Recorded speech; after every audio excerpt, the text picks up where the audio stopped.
सामान्य सभामुख महोदय, समयका लागि धेरै धेरै धन्यवाद। सभामुख महोदय, दुई चरणमा आफ्ना जवाफहरूलाई तय गरेको छु। विधेयकमाथिको छलफलकै क्रममा विनियोजन विधेयकसँग सम्बन्धित प्रश्नहरू पनि छन्। छलफलकै क्रममा विधेयकभन्दा बाहिरका केही महत्त्वपूर्ण जिज्ञासा प्रश्न पनि मान्यज्यूहरूबाट राख्नुभएको हुनाले दुई चरणमा जवाफ दिने कोसिस गर्नेछु। आर्थिक वर्ष 81-82 को बजेट उपर सम्मानित सदनमा पर्याप्त छलफल भयो। सरकार बाहिर हुने दलबाट प्रतिनिधित्व गर्ने मान्यज्यूहरूले बजेटप्रति आलोचनात्मक टिप्पणी गरेर स्वाभाविक प्रतिपक्षीय धर्म निर्वाह पनि गर्नुभयो। तर यसपटक सत्तापक्षकै माननीयहरूले पनि अलि कडै रूपमा बजेटको आलोचना समेत गर्नुभएको छ। बजेट निर्माणको परम्परागत प्रक्रिया, प्री बजेट छलफलमा दिएका सुझावको व्यवस्था र बजेटको असन्तुलित वितरणप्रति उहाँहरूको कडा प्रतिक्रियाहरू हामीले यो सदनमा सुन्यौँ। संसदमा लामो छलफल हुने तर त्यसका सुझाव बजेटमा समावेश नहुने परम्परा हटाउन हामीले अध्यादेश मार्फत बजेटको सिद्धान्त तथा प्राथमिकता फागुनभित्रै पेश गर्ने व्यवस्था पनि गर्यौँ। सदनभित्र र बाहिर पर्याप्त छलफल पनि भयो। माननीयज्यूहरूको अनेकौं सुझावहरू पनि आए, निजी क्षेत्रसहित विज्ञका सुझाव पनि आए, छलफल पनि भए। तर बजेट बनाउने हाम्रो शैली बदलिएन। हामी पहिले जस्तै अलमलियौँ। पहुँचका आधारमा बजेट विनियोजन गर्ने गलत परम्पराले फेरि निरन्तरता पायो भन्ने कुरा सदनभरि चल्यो। परिणामतः बजेटप्रति सत्तापक्षीय माननीयहरूको पनि असन्तुष्टि देखियो। सभामुख महोदय, यसबाट प्रश्न हुन्छ, बजेट बनाउने हाम्रो प्रक्रिया, अभ्यास र शैलीमा मात्र होइन, बजेटको सिद्धान्त र प्राथमिकता निर्धारणमा पनि समस्या छ। सिद्धान्त, प्राथमिकता र प्रक्रियाको सुधार नगरी हामी यथास्थितिबाट बाहिर जान सक्दैनौँ। सत्तापक्षीय सांसद नै असन्तुष्ट हुन पर्ने अवस्थाको बजेट अन्ततः उहाँहरूले नै पारित गर्नुपर्ने नियति दोहोरिँदै आएको यो बाध्यात्मक अवस्था दल विशेषको समस्या होइन, यो प्रणालीको समस्या हो, प्रणालीगत समस्या हो। त्यसैले यसतर्फ सबैजना थप गम्भीर हुन संसदमा प्रतिनिधित्व गर्ने सबै दलको नेतृत्व र माननीयज्यूहरूलाई आग्रह समेत गर्न चाहन्छु। सभामुख महोदय, म मिति 2081 असार 4 गते सम्मानित सदनमा विनियोजन विधेयकमाथिको छलफलको क्रममा गृह मन्त्रालय अन्तर्गत माननीय सदस्यहरूले उठाउनुभएका प्रश्नतर्फ, खर्च कटौतीका प्रस्ताव सहितका प्रश्नतर्फ केन्द्रित हुन्छु। सबभन्दा पहिला विपद, आगलागी, बाढी, पहिरो सम्बन्धमा थियो। माननीय विनिता कटायत, माननीय अब्दुल खान, माननीय देवेन्द्र पौडेल, माननीय नगिना यादव, माननीय बद्रीप्रसाद पाण्डे, माननीय रन्जु कुमार झा, माननीय रोशन कार्की, माननीय लीलानाथ श्रेष्ठ, माननीय धवल शमशेर जबराज्यूहरूको प्रश्न थियो। मनसुनको प्रभावले कर्णालीमा हुने क्षतिको रोकथाम, आर्थिक वर्ष 81-82 मा तराईका आगलागी र बाढी पीडितका लागि ल्याइएको कार्यक्रम, बागलुङको भुजी खोलामा आएको बाढीले गरेको विनाश, मनसुनजन्य विपत्तिले पुर्याएको क्षति, विपद प्रभावित बस्तीहरूमा स्थानान्तरण, आगलागीको पूर्व तयारी, बाँके जिल्लाको डडुवा गाउँपालिकामा डुबानको समस्या समाधानका लागि लक्ष्मणपुर बाँध खुला राख्नुपर्ने लगायतका विषय उठान भएका थिए। मनसुन पूर्व तयारी तथा प्रतिकार्य राष्ट्रिय कार्ययोजना 2081 तयार भई कार्यान्वयनमा ल्याइएको छ। मनसुनजन्य विपदबाट हुन सक्ने सम्भावित जोखिमको आकलन गरी जोखिम मुक्त क्षेत्रलाई उचित संरक्षण हुने गरी विभिन्न क्षेत्रगत रूपमा निकायगत जिम्मेवारी तोकिएको छ। जिल्लामा प्रमुख जिल्ला अधिकारीको अध्यक्षतामा रहने जिल्ला विपद व्यवस्थापन समितिद्वारा आवश्यक पूर्व तयारी गरिएको बेहोरा सम्मानित सदनलाई अनुरोध गर्दछु। सबै सरकारवाला निकायहरूसँगको समन्वय तथा सहकार्यमा मनसुन पूर्व तयारी तथा प्रतिकार्य राष्ट्रिय कार्ययोजना तर्जुमा गरी कार्यान्वयनमा रहेको र केन्द्रीय तहमा कमान्ड पोस्ट गठन गरिएको जानकारी गराउँदछु। जिल्ला विपद व्यवस्थापन कोषबाट विपद पीडित उद्धार र राहत सम्बन्धी मापदण्ड 7औं संशोधन 2077 बमोजिम मृतकका परिवारलाई 5 लाख, पीडित उद्धार र राहत सम्बन्धी मापदण्ड 7औं संशोधन अन्तर्गत नै प्रदेश सरकारबाट प्राप्त 3 लाख रुपैयाँ, चामल 30 केजी, दाल, खाने तेल, चिया, चिनी, साबुन लगायतका सामग्री उपलब्ध गराउने व्यवस्था छ। त्यस्तै मृतकका परिवारलाई तत्कालका लागि 15,000 रुपैयाँ, त्रिपाल, कम्बल, म्याट्रेस र भाँडाकुँडा उपलब्ध गराउने व्यवस्था गरिएको छ। सङ्घीय तहमा गृह मन्त्रालय, राष्ट्रिय विपद जोखिम न्यूनीकरण तथा व्यवस्थापन प्राधिकरण, राष्ट्रिय आपतकालीन कार्य सञ्चालन केन्द्र, केन्द्रीय कमान्ड पोस्ट लगायतका संरचनाहरू बहुविपद जोखिम न्यूनीकरण तथा व्यवस्थापनका लागि प्रदेश र स्थानीय सरकार, विकास साझेदारहरू लगायतसँग नियमित सम्पर्क र समन्वयमा रही विपद जोखिमयुक्त क्षेत्रको जोखिम नक्साङ्कन, आवश्यकता अनुसार भौगोलिक अध्ययन, पूर्व सूचना प्रणालीको जडान र सूचना प्रवाह, मनसुन बुलेटिन, विभिन्न चेतनामूलक कार्यक्रमहरू सञ्चालन गरिएका छन्। मानवीय सहायता स्थलहरूमा राहत तथा उद्धारका सामग्रीको यथेष्ट भण्डारण गरिएको छ। आपतकालीन अवस्थामा का लागि हवाई उद्धारका लागि समेत मिति 81/2/17 गते सरकारी तथा निजी हवाई सेवा प्रदायकहरूसँग हवाई सेवा दिने सम्बन्धी विस्तृत योजना सहित तत्काल परिचालन हुने गरी तयारी अवस्थामा तैनात राखिएको छ। हालैको मनसुनजन्य विपद र भविष्यमा हुने विपदका घटनामा समेत हुन सक्ने क्षतिका विवरण सङ्कलन गरी व्यवस्थापन गर्न विपद पीडित उद्धार र राहत सम्बन्धी मापदण्ड 7औं संशोधन 2077 बमोजिम सम्बन्धित जिल्ला विपद व्यवस्थापन समितिद्वारा प्रबन्ध गर्ने व्यवस्था मिलाइएको र प्रमुख जिल्ला अधिकारीलाई समेत यस सम्बन्धमा मन्त्रालयबाट आवश्यक निर्देशन दिइसकिएको छ। दैलेख जिल्लाको 8 नगरपालिका र अछाम जिल्लाको पञ्चदेवल विनायक जोड्ने झोलुङ्गे पुल जुन केही दिन अगाडि लट्ठा चुडिएर मर्मत गर्नुपर्ने अवस्थामा पुगेको थियो, अबको 2 दिनभित्र सञ्चालन हुने कुरा पनि सम्मानित सदनलाई जानकारी गराउन चाहन्छु। बागलुङको ढोरपाटन नगरपालिकाको बोवाङ इलाकामा गएको बाढी पहिरोबाट निजी आवास गुमाएका 82 घर परिवारलाई सुरक्षित स्थानमा स्थानान्तरण गरी पहिलो किस्ता बापत रकम राष्ट्रिय विपद जोखिम न्यूनीकरण तथा व्यवस्थापन प्राधिकरण मार्फत वितरण गरिएको छ। दोस्रो किस्ता पनि 18 परिवारले प्राप्त गरिसकेका छन्। यो कुरा पनि जानकारी गराउँछु। जाजरकोट र बझाङ केन्द्रबिन्दु भएको भूकम्पबाट पहिचान भएका 80,150 लाभग्राहीका लागि राष्ट्रिय विपद जोखिम न्यूनीकरण तथा व्यवस्थापन प्राधिकरणबाट जिल्ला विपद व्यवस्थापन समितिको कोषमा 4,75,00,000 रुपियाँ निकासा गरिएको छ। स्थानीय विपद व्यवस्थापन समितिबाट प्रक्रिया पूरा गरेका 76,875 लाभग्राहीका लागि पहिलो किस्ता बापत 1,92,18,75,000 रुपियाँ लाभग्राहीका खातामा जम्मा भइसकेको व्यवहार सम्मानित सदन समक्ष जानकारी गराउन चाहन्छु। सम्मान्य सभामुख महोदय, अब म कारागार व्यवस्थापन सम्बन्धमा माननीय अब्दुल खान, माननीय एनबहादुर साई ठकुरी, माननीय प्रभु हजारा, माननीय प्रेमबहादुर आले, माननीय बुद्धिमान तामाङ, माननीय रञ्जु कुमारी झा, माननीय शिशिर खनाल, माननीय डाक्टर प्रकाश शरण महतज्यूले राख्नुभएको विषयमा जानकारी गराउन चाहन्छु। जिज्ञासा थियो कारागारमा स्वास्थ्य परीक्षण गर्न प्रयोगशालाको व्यवस्था, कारागारलाई सुधार गृहको रूपमा विकास नगरिएको, मुगु कारागारको छिटो सञ्चालनमा ल्याउनु पर्ने, वीरगञ्ज कारागार जीर्ण अवस्थामा रहेको, नयाँ भवन निर्माणका कुरा, बाल सुधार गृह निर्माण, कारागार सुधारका लागि मध्य प्रदेशमा बजेट विनियोजन कम भएको, कारागारमा उद्यमशीलता विकास, प्रदेशमा खुला कारागार निर्माण, त्रिशुलीमा कारागार निर्माणको लागि बजेट विनियोजन न्यून भएको लगायतका विषय उठान गर्नुभएको थियो। सम्मान्य सभामुख महोदय, नेपाल सरकारबाट फौजदारी कसुर कैद कट्टा नियमावली 2076 मा तेस्रो संशोधन भएको छ। यसबाट सम्मानित सर्वोच्च अदालतको आदेशको कार्यान्वयन एवं कैद कट्टा सम्बन्धी विषयलाई पीडित मैत्री, पारदर्शी र वस्तुनिष्ठ बनाउन कानुनी आधार तयार भएको छ, जस अन्तर्गतका मुख्य व्यवस्था सम्मानित सदनलाई जानकारी गराउन चाहन्छु। ज्यान सम्बन्धी कसुरको हकमा पीडितको हक संरक्षण र सामाजिक प्रभाव समेतलाई मध्यनजर गरी कैद छुट हुँदा अनिवार्य पीडित पक्षको सहमति गर्नुपर्ने व्यवस्था गरिएको छ। कारागार प्रशासक र प्रमुख जिल्ला अधिकारीबाट सिफारिस भई आएका सबै प्रमाण पुगेका कैदी बन्दीको कैद कट्टा गर्दा समेत कारागार व्यवस्थापन विभाग र गृह मन्त्रालयको वेबसाइटमा 7 दिनको सार्वजनिक सूचना प्रकाशन अनिवार्य गरिएको छ। सार्वजनिक सूचना जारी भइसकेपछि कुनै कैदी बन्दीप्रति गुनासो प्राप्त भएमा सोको सम्बोधन गरेर मात्र सिफारिस गर्ने व्यवस्था मिलाइएको छ। सार्वजनिक सूचना आजकै मितिबाट नै आज सार्वजनिक सूचना प्रकाशन भइसकेको जानकारी पनि सम्मानित सदनलाई म जानकारी गराउन चाहन्छु। यसबाट विगतमा देखिएका कैद मिनाहका विभिन्न विवादहरू र विभिन्न पहुँचका आधारमा पहुँच भएकाहरूले मात्र आफ्नो राम्रो व्यवहार हुँदा हुँदै पनि कैद कट्टाको सुविधा पाउने जुन प्रचलन थियो त्यसलाई सुधार गरिएको छ र त्यसलाई अझ सार्वजनिक सूचना समेत जारी गर्ने भएको हुनाले गुनासो पनि प्राप्त हुने हुनाले आम नागरिकले पनि देख्न पाउने गरी आजैबाट वेबसाइटमा सार्वजनिक गरिएको कुरा सम्मानित सदन मार्फत जानकारी गराउन चाहन्छु। कारागारलाई सुधार गृहको रूपमा स्तरोन्नति गर्न प्यारोल र प्रोभिजनमा छाड्ने नीति कार्यान्वयनमा लगिएको छ, जस अन्तर्गत 417 जना कैदीबन्दी प्यारोल बोर्डबाट निर्णय भई पेरोलमा बसेका छन्। खुला कारागार सम्बन्धी कानुनी पूर्वाधारको मस्यौदा आगामी आर्थिक वर्षभित्र सम्पन्न गरी पेश गरिनेछ। कैदीबन्दीहरूको अनुपातमा शौचालय निर्माण र स्तरोन्नतिको कार्यलाई निरन्तरता र प्राथमिकता दिइएको छ। उपलब्ध स्रोत साधनको परिधिभित्र रहेर 7वटै प्रदेशमा रहेका कारागारमा बजेट विनियोजन गरिएको छ। कारागार कार्यालय तुलसीपुरमा स्वास्थ्य परीक्षणका लागि प्रयोगशाला स्थापना गरिएको र सो कार्यक्रम क्रमशः सबै कारागारमा विस्तार गरिने कुरा जानकारी गराउँदछु। नुवाकोटको केन्द्रीय कारागारको पहिलो चरणको निर्माण सकिएर दोस्रो चरण पनि अन्तिममा पुगेको छ। 1370 जना कैदीबन्दी क्षमता भएको कारागार आगामी आर्थिक वर्षबाट सञ्चालनमा ल्याउने लक्ष्य छ। आगामी आर्थिक वर्षमा 10वटा कारागारमा लघु उद्यम केन्द्र स्थापना गर्ने र करिब 6000 कैदी बन्दीलाई सिपमूलक तालिम प्रदान गर्ने कार्यक्रम छ। प्रदेश स्तरीय कारागार स्थापनाका लागि 7वटै प्रदेश सरकारसँग समन्वय गरी जग्गा प्राप्ति सम्बन्धी कार्य प्रारम्भ भइसकेको छ।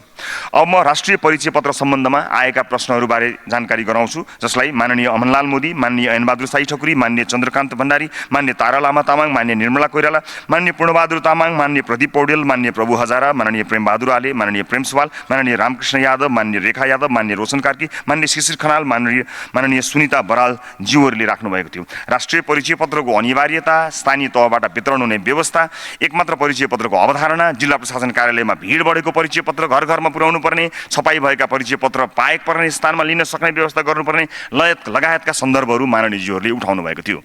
सम्माननीय सभामुख महोदय, 2074 सालबाट प्रारम्भ भएको राष्ट्रिय परिचय पत्रको प्रावधान कार्यान्वयनका लागि विगतमा संरचना तयारी, ऐन कानुन निर्माण अभियान मार्फत 77वटै जिल्लामा डाटा सङ्कलन गरी पूर्वाधार निर्माण गरिएको छ।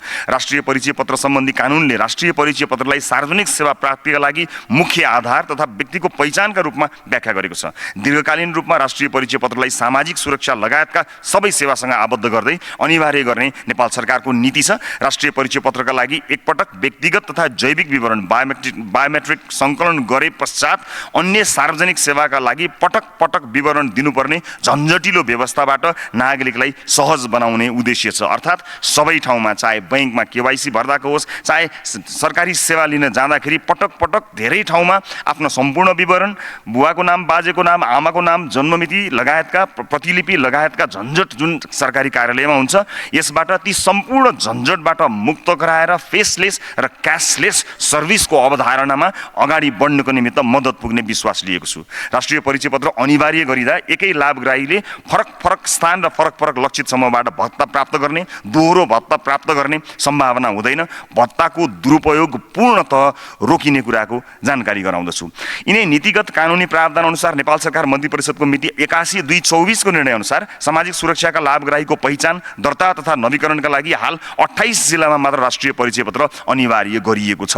हाललाई परिचय पत्रको नम्बर मात्र अनिवार्य गरेको हुँदा कार्ड आवश्यक पर्दैन। यो कुरा म फेरि पनि जानकारी गराउन चाहन्छु। अहिलेका लागि 28 जिल्लामा 90 दिनको समय दिइएको, राष्ट्रिय परिचय पत्र ती जिल्लाहरूमा मात्र अनिवार्य। अहिले हाललाई परिचय पत्रको नम्बर मात्र अनिवार्य गरिएको हुँदा कार्डको आवश्यकता नपर्ने कुरा जानकारी गराउँछु। बाल पोषण भत्ता 90 वर्ष माथिका तथा अन्य हेरचाहमा आफै गर्न नसक्ने प्रकृतिका लाभग्राहीलाई अनिवार्य गरिएको छैन। त्यसको डिटेल पनि म केही बेर आम सर्वसाधारणको जानकारीका लागि समेत सामान्य सभामुख मार्फत सदन मार्फत जानकारी गराउन चाहन्छु। 753 स्थानीय तहका 1500 भन्दा बढी कर्मचारीको क्षमता विकास गरी लाभग्राहीको राष्ट्रिय परिचय पत्र प्राप्त गर्नका लागि सहजीकरण गर्ने व्यवस्था मिलाइएको छ। त्यस्तै वितरण सङ्कलन व्यवस्थित गर्न सेवाग्राहीको चाप अनुसार देशभर 173 स्टेसन थपिएको छ। परिचय पत्र अनिवार्य गरिएका जिल्लामा पर्न गएको कार्य चापलाई मध्यनजर गरी प्रत्येक जिल्लाका विभिन्न विवरण दर्ता इकाइमा साविकको भन्दा 5 जनाको दरले जनशक्ति थप समेत गरिएको छ। लाभग्राहीले हाल बसोबास गरेको स्थानबाट दर्ताको निवेदन तथा नवीकरण गर्न सक्ने, जस्तै कर्णालीमा रहेका लाभग्राहीले काठमाडौँबाट निवेदन तथा नवीकरण गर्न सक्ने व्यवस्था मिलाइएको छ। काठमाडौँ उपत्यकामा राष्ट्रिय सभागृह, नारायण हिटी सङ्ग्रहालय परिसरबाट विवरण सङ्कलन गर्ने व्यवस्था मिलाइएको छ। आफूलाई पाएक पर्ने स्थानबाट कार्ड लिन वा एका घरका परिवारका व्यक्ति मार्फत कार्ड लिने व्यवस्थाका लागि कानुन संशोधनको प्रक्रियामा छ। सभामुख महोदय, हामीले चाहेको अन्तरआबद्धता सहितको राष्ट्रिय परिचय पत्रले धेरै व्यथितिको अन्त्य गर्छ। एउटै व्यक्तिको 2वटा राष्ट्रिय परिचय पत्र नम्बर बन्दैन, किनभने औँठा छाप र आँखाको नानी लिएको हुन्छ। कागजमा मान्छे खडा गर्ने तर साँच्चैको मान्छे नहुने र पैसा सबै चाहिँ दुरुपयोग हुने, वृद्ध विद्याको सङ्ख्यामा त्यस्तै डाटा दुरुपयोग हुने, विद्यार्थीको सङ्ख्या त्यस्तै, हरेक क्षेत्रमा तथ्याङ्कको तोडमोड गरेर अनेकौँ अनियमितता हुने गरेको छ। सबैतिरको हिसाब जोड्ने हो भने तथ्याङ्कमा खेलेर झन्डै 10,000 करोडभन्दा बढीको भ्रष्टाचार रोक्न सकिन्छ भन्ने हाम्रो अनुमान र प्रक्षेपण छ। झुटो तथ्याङ्क अर्थात् मिथ्याङ्क देखाएर लुट मचाइएको छ। राष्ट्रिय परिचय पत्रको अवधारणा लागू हुँदा धेरैजनाको लुट रोकिँदैछ। त्यसैले यसका विरुद्ध पनि थुप्रै कार्यक्रमहरू अथवा थुप्रै किसिमका अफवाहहरू पनि आउँछन् कि भन्ने कुरामा पनि हामी सचेत भएर बसेका छौँ। मिथ्याङ्कका आधारमा अब अनियमितता नहोस् भन्नका लागि सम्मानित सदनमा यो कुरा जानकारी गराएको छु र कतिपय अवस्थामा समाचारहरू पढेर चाहिँ धारणाहरू बनाइएको पनि पाइएको छ। मन्त्री परिषदको निर्णय पढ्नुभन्दा समाचारहरू पढेर चाहिँ धारणा बनाइएको हुनाले म फेरि पनि 28 जिल्लामा मात्र 90 दिनको समय दिएर यो व्यवस्था लागू गरिएको मन्त्री परिषदको निर्णयमा स्पष्ट रूपमा भनिएको पनि छ। अशक्तहरूका लागि जो बालबालिकाहरू हुनुहुन्छ अझ जसले चाहिँ जान सक्नुहुन्न उहाँहरूका लागि अनिवार्य गरिएको छैन, उहाँहरूले पाउन सक्नुहुन्छ, उहाँहरूलाई कुनै बाधा अर्चन गरिएको छैन। त्यसका बावजुद पनि कुनै अप्ठ्यारो परेको खण्डमा राज्यले नागरिकलाई कुनै पनि कारणले सेवा सुविधाबाट वञ्चित गराउनै सक्दैन। नागरिकको त्यो अधिकार हो। मन्त्री परिषदको निर्णयमा स्पष्ट लेखिएको छ। तर समाचारमा आए अनुसार नै धेरै कुरा सदनमा पनि र विभिन्न ठाउँमा आएका हुनाले आम नागरिकलाई अलि बढी चासो बढ्यो र धेरै भिडभाड पनि बढेको देखियो। बालबालिका आफ्नो हेरचाह आफै गर्न नसक्ने, अशक्त, असहाय अथवा 90 वर्ष माथिका ज्येष्ठ नागरिकको हकमा परिचय पत्र नभए पनि सेवा लिन बाध्य पर्ने छैन भन्ने कुरा एकदमै स्पष्टसँग भनिएको हुनाले म सम्मानित सदन मार्फत सबैका जानकारीका लागि यो कुरा गराएको पनि छु। केही असहज परिस्थिति छ होला, हामीले केही दिनभित्रै यदि कोही उमेर पुगेका वृद्धहरू ज्येष्ठ नागरिकहरू आइपुग्नु भएको छ भने त्यस्तो अवस्थामा उहाँहरूको हेरचाहको विशेष व्यवस्था र जिल्ला प्रशासन कार्यालयहरूमा उहाँहरूको स्वास्थ्य जाँचको समेत व्यवस्था यही मौकामा गरिदिने लगायतका यसलाई चुस्त सेवा बनाउने लगायतका काममा पनि जोड दिएको कुरा सम्मानित सदनलाई जानकारी गराउन चाहन्छु।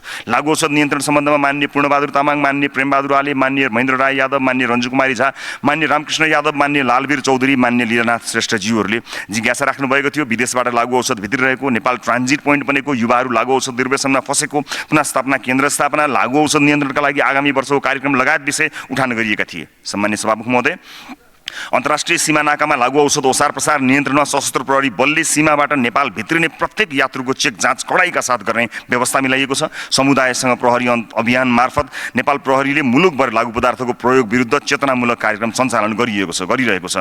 लागु औषध नियन्त्रण ब्युरो मार्फत लागु औषधको ओसार प्रसार, बिक्री, भण्डारण र प्रयोगमा नियन्त्रण कायम गर्ने व्यवस्था मिलाइएको छ। मन्त्रालयबाट आर्थिक वर्ष 81-82 को बजेटमा 77वटै जिल्ला प्रशासन कार्यालयमा बजेट विनियोजन गरी अभियान मार्फत सचेतना कार्यक्रम सञ्चालन गर्ने व्यवस्था मिलाइएको छ।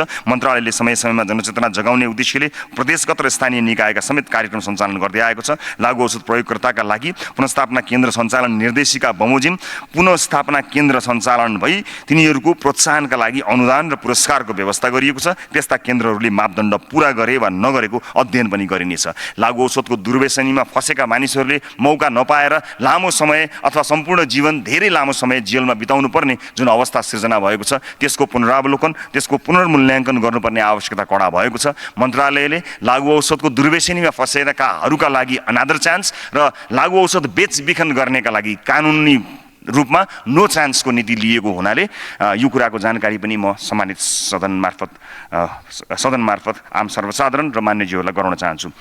अध्यागमन सम्बन्धमा माननीय वीरेन्द्र प्रसाद बडु, माननीय बुद्धिमान तामाङहरूको प्रश्न आएको थियो। मानस सरोवर जाने तीर्थयात्रीलाई भिजा प्रक्रियामा सहजीकरण, अध्यागमन सेवा चुस्त दुरुस्त बनाउने लगायत विषयमा प्रश्न उठाउनु भएको थियो।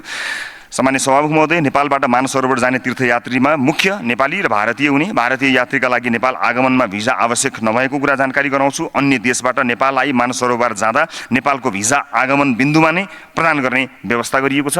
मानस सरोवरमा नियमित चिनिया पक्षबाट उक्त देश जाने भिजा प्रदान गर्ने व्यवस्था छ। सहजीकरणका लागि परराष्ट्र मन्त्रालयको समन्वयमा भिजा प्रक्रिया सहजताका लागि अनुरोध गरिएको छ।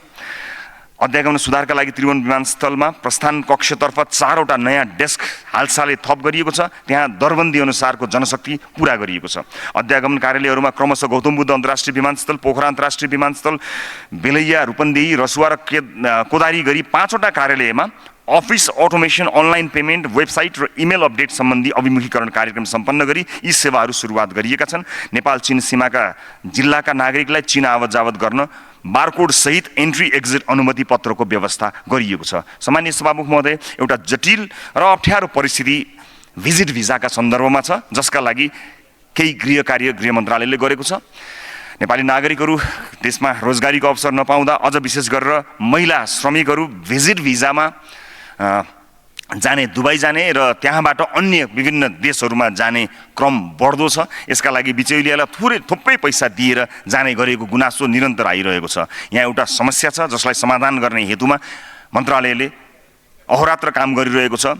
रोकिदिँदा त्यस्तो भिजिट भिजामा जाने मानिसहरूले प्रक्रिया अनुसारको $500 कसैले दिएको हुन्छ, त्यो दुबई या त्यो कुनै मुलुकमा पुगिसकेपछि, विशेष गरेर दुबईमा पुगिसकेपछि बिचौलियालाई फेरि फिर्ता दिने र त्यहाँबाट अन्य श्रम स्वीकृति नभएका देशहरूमा घरेलु कामदारका रूपमा जाने क्रम बढेको छ। त्यसलाई रोक्नका लागि निकै धेरै प्रयास गरिएको छ। आजभोलि नै यहाँहरूले हेर्नुभयो भने हामीले लगभग कतिपय देशमा त 200 भन्दा बढी त्यस्ता घरेलु कामदारका रूपमा झुक्याएर जानेहरूलाई रोकिएको पनि हो। तर हुने रहेछ के भने सभामुख महोदय, यहाँबाट रोकिएर के गर्नु, उनीहरूले त अझ थप धेरै पैसा दिएर अझ अन्य बाटो हुँदै, सडकको बाटो हुँदै भारततर्फ गएर दिल्ली पुगेर दिल्लीबाट जाने पनि गरेको पाइयो। अर्थात् नेपाली नागरिकको झन् बढी पैसा खर्च हुने, नेपाली नागरिकले झन् बढी दुःख पाउने यो परिस्थिति सृजना भएको छ। खुला गर्दा विदेशमा अलपत्र पर्ने, कडाई गर्दा दलाललाई बुझाउनु पर्ने, पैसा बढ्ने र दुःख बढ्ने यो परिस्थितिलाई अन्त्य गर्नको निमित्त एक गहन र सघन छलफलको आवश्यकता भएको छ। मन्त्रालय यसलाई सूक्ष्म निगरानीका साथ काम गरिरहेको छ। अध्यागमन सुधारमा एउटा कोसेढुङ्गो साबित हुने गरी हामी विभिन्न नीति नियमहरूको अध्ययन र कार्यविधिहरूको अध्ययन र निर्माणमा व्यस्त रहेका छौँ। म माननीय सदस्यहरूबाट सदनमा हुने छलफलहरूमा र समितिहरूमा हुने छलफलहरूमा यो समस्याका बारेमा पनि छलफल गर्नको निमित्त आग्रह र अनुरोध पनि गर्न चाहन्छु। सामान्य सभामुख महोदय, शान्ति सुरक्षा सम्बन्धमा मान्य अमरेश कुमार सिंह, मान्य अर्जुन नरसिंह केसी, मान्य ऐनबहादुर साई ठकुरी, मान्य चन्द्रकान्त भण्डारी, मान्य तारा लामा तामाङ, मान्य ध्रुवबहादुर प्रधान, मान्य नगिना यादव, मान्य नारायण प्रसाद आचार्य, मान्य प्रभु शाह, मान्य प्रभु हजारा, मान्य बद्रीप्रसाद पाण्डे, मान्य विमला सुवेदी, मान्य बुद्धिमान तामाङ, मान्य महेन्द्र राय यादव, मान्य रामकृष्ण यादव, मान्य रामहरि खतिवडा, मान्य रेखा यादव, मान्य लालवीर चौधरी, मान्य लीलानाथ श्रेष्ठज्यूले उठान गर्नुभएका विविध विषयहरूबारे म जानकारी गराउन चाहन्छु। बर्दियामा सीमा क्षेत्रमा 10 गजामा बिओपी सङ्ख्या र सुविधा पनि कम रहेको विषय उठेको थियो। देशभरमा 253 वटा बिओपी सञ्चालनमा छन्। सीमा सुरक्षा र सीमा पार अपराध नियन्त्रणका लागि बिओपी थप गर्ने विषयमा मन्त्रालय संवेदनशील छ। गत वर्ष मात्र 53 वटा बिओपी थपिए भने आगामी आर्थिक वर्षमा समेत केही थप्ने कार्यक्रम राखिएको छ। आगामी आर्थिक वर्षको बजेट वक्तव्यमा समेत अन्तर्राष्ट्रिय सीमा सुरक्षा व्यवस्थालाई सुदृढ र प्रभावकारी बनाइने तथा सीमा सुरक्षामा स्थानीय नागरिकको सहभागिता र अपनत्व बढाउने कार्यक्रम सञ्चालन गरिने उल्लेख छ। सीमा क्षेत्रमा काम गर्ने सुरक्षाकर्मीलाई सुविधा कम भएको तथ्य हो, सही हो। सुरक्षा इकाइलाई सुविधा सम्पन्न बनाउने नीति छ, तर स्रोत साधनको सीमितताका कारण समस्या पूर्ण रूपमा समाधान गर्न नसकेको कुरा मैले यो सदनमा स्वीकार्नै पर्दछ। तर भविष्यमा थप स्रोत साधनले सुविधा सम्पन्न गर्दै जाने प्रतिबद्धता पनि जाहेर गर्न चाहन्छु।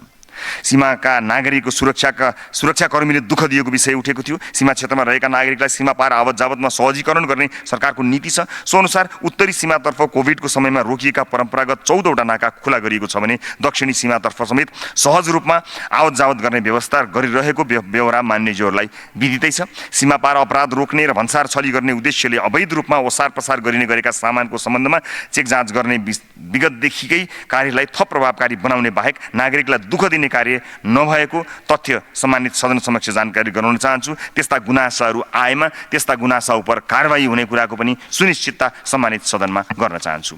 सुन तस्करी झन् बढेको खै नियन्त्रण भन्ने विषय आएको थियो। सुनको अवैध तस्करी नियन्त्रणका लागि गृह मन्त्रालयले प्रभावकारी रूपमा कार्य गरिरहेको छ। पछिल्लो 3 महिनामा मात्र नेपाल प्रहरीले करिब 20 केजी र सशस्त्र प्रहरी बलले करिब 90 केजी गरी जम्मा 110 केजी सुन बरामद गरेका छन्। सुनको अवैध तस्करी लगायत गैर कानुनी तथा आपराधिक कार्य नियन्त्रण गर्ने र कसुर गर्ने व्यक्तिलाई कानुनको दायरामा ल्याउने कार्यमा गृह प्रशासन कटिबद्ध छ, प्रतिबद्ध छ।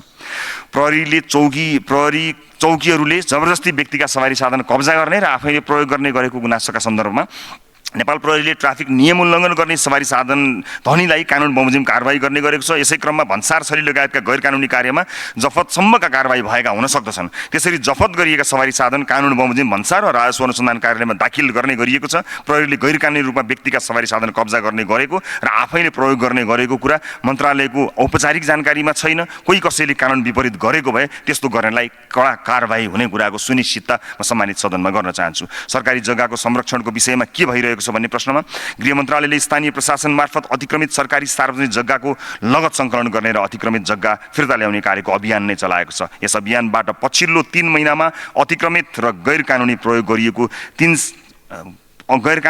गरिएको 633 बिघा 7 कट्ठा 13 धुर सार्वजनिक तथा सरकारी जग्गा साबिककै अवस्थामा फिर्ता ल्याइएको कुरा सम्मानित सदनलाई जानकारी गराउन चाहन्छु।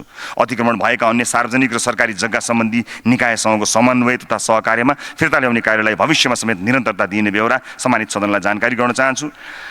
ठुला नेताहरूको अपराधिक क्रियाकलापमा संलग्न रहेको भनिएको कारबाही गर्न केले रोक्यो? निर्मला पन्तको हत्याको अनुसन्धान र गिरिबन्धु टी स्टेटको अनुसन्धानको विषय के भयो भन्ने प्रश्नहरू आएको छ। यसबारेमा म केही बेरमा जानकारी अलि सुनिने गरी र बुझिने गरी गर्न चाहन्छु। बारा जिल्लाको रामराजा कलेज आजकै यही सम्बोधनकै क्रममा गर्न चाहन्छु। बारा जिल्लाको रामराजा कलेजका क्याम्पस प्रमुखको हत्याको सन्दर्भमा प्रश्न आएको थियो। बारा जिल्ला स्थित रामराजा कलेज कलैयाका क्याम्पस प्रमुखको मिति 81/2/32 मा गोली हानी हत्या भएको घटनामा सबै अभियुक्तको पहिचान खुलिसकेको र मुख्य बाहेकका अन्य अभियुक्तहरू पक्राउ परिसकेका छन्। मुख्य अभियुक्तको खोजी तीव्र पारिएको छ। उक्त घटनामा पीडित परिवारको तर्फबाट कितानी जारी परिसकेको त छैन, तर प्रहरीले पीडित परिवारसँग समन्वय गर्ने र घटनाको अनुसन्धान गर्ने कार्य अगाडि बढाइसकेको छ। मुख्य अभियुक्त सहित सबै अभियुक्तलाई सम्मानित अदालत समक्ष पेश गरिने र कानुन बमोजिम कारबाही हुने कुराको विश्वास दिलाउन चाहन्छु। भविष्यमा यस्ता घटना नदोहोरिन् भनेर सुरक्षा चुनौतीका आधारमा सुरक्षा निगरानी बढाउने कार्यलाई अगाडि बढाइसकिएको छ। इलाका प्रशासन कार्यालय र इलाका प्रहरी कार्यालयको मागका सम्बन्धमा सम्मानित सभामुख महोदय, देशका विभिन्न स्थानमा इलाका प्रशासन कार्यालय र इलाका प्रहरी कार्यालय स्थापनाका लागि स्थानीय सरकार हुँदै आएका सिफारिस र तपाईँ माननीयज्यूहरू स्वयंले मलाई गर्नुभएको लिखित आग्रह कार्यान्वयनका लागि सङ्गठन तथा व्यवस्थापन सर्वेक्षणका लागि मन्त्री परिषदबाट पूर्व स्वीकृति प्राप्त भई काम अगाडि बढाइएको कुरा निवेदन गर्न चाहन्छु, जानकारी गराउन चाहन्छु। प्रहरीको सेवा अवधि पुनरावलोकनको सम्बन्धमा कुरा आएको थियो। प्रहरी कर्मचारीको सेवा अवधि पुनरावलोकन गर्ने उद्देश्यका लागि गृह मन्त्रालयले प्रशासन महाशाखा प्रमुखको संयोजकत्वमा सुझाव समिति गठन गरिसकेको कुरा सम्मानित सदनलाई जानकारी गराउन चाहन्छु। गृह मन्त्रालयका कर्मचारीको सरुवा सन्दर्भमा पनि कुराकानी आएको थियो। गृह मन्त्रालयमा निजामती कर्मचारी, नेपाल प्रहरी र सशस्त्र प्रहरी बल गरी करिब 1,10,000 कर्मचारी छन्। कर्मचारीहरूको सरुवा र पदस्थापन सम्बन्धित ऐन र नियमावलीको परिधिभित्र रही हुने गरेको छ।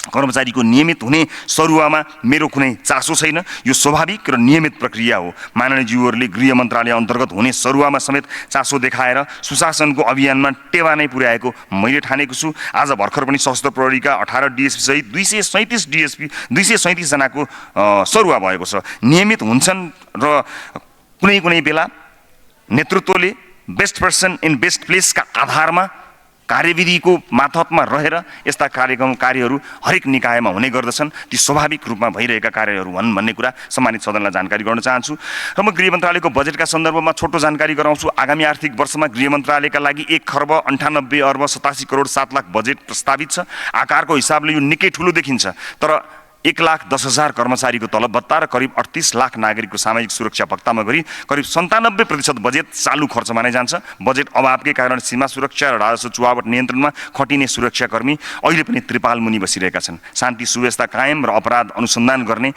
तथा राजस्व चुहावट नियन्त्रण लगायत गृह मन्त्रालयको कार्यक्षेत्रप्रति नागरिकका असीमित अपेक्षा छन्। सीमित स्रोत साधनका बावजुद पछिल्लो 3 महिनामा अघिल्लो वर्षको सोही अवधिको तुलनामा गृह मन्त्रालय मातहतका निकायले करिब 30% राजस्व सङ्कलन बढाएको कुरा म सम्मानित सदन मार्फत जानकारी गराउन चाहन्छु। र नागरिकताका सम्बन्धमा माननीय प्रभु शाह र माननीय रेखा यादवज्यूले प्रश्न उठाउनु भएको थियो। नेपाली नागरिकता परित्याग गरी विदेश पलायन भएको व्यक्तिको सम्पत्तिको अवस्था के हुने, आमाको नामबाट नागरिकता पाउने विषय लगायतको सम्बन्धमा विषय उठान गर्नुभएको थियो।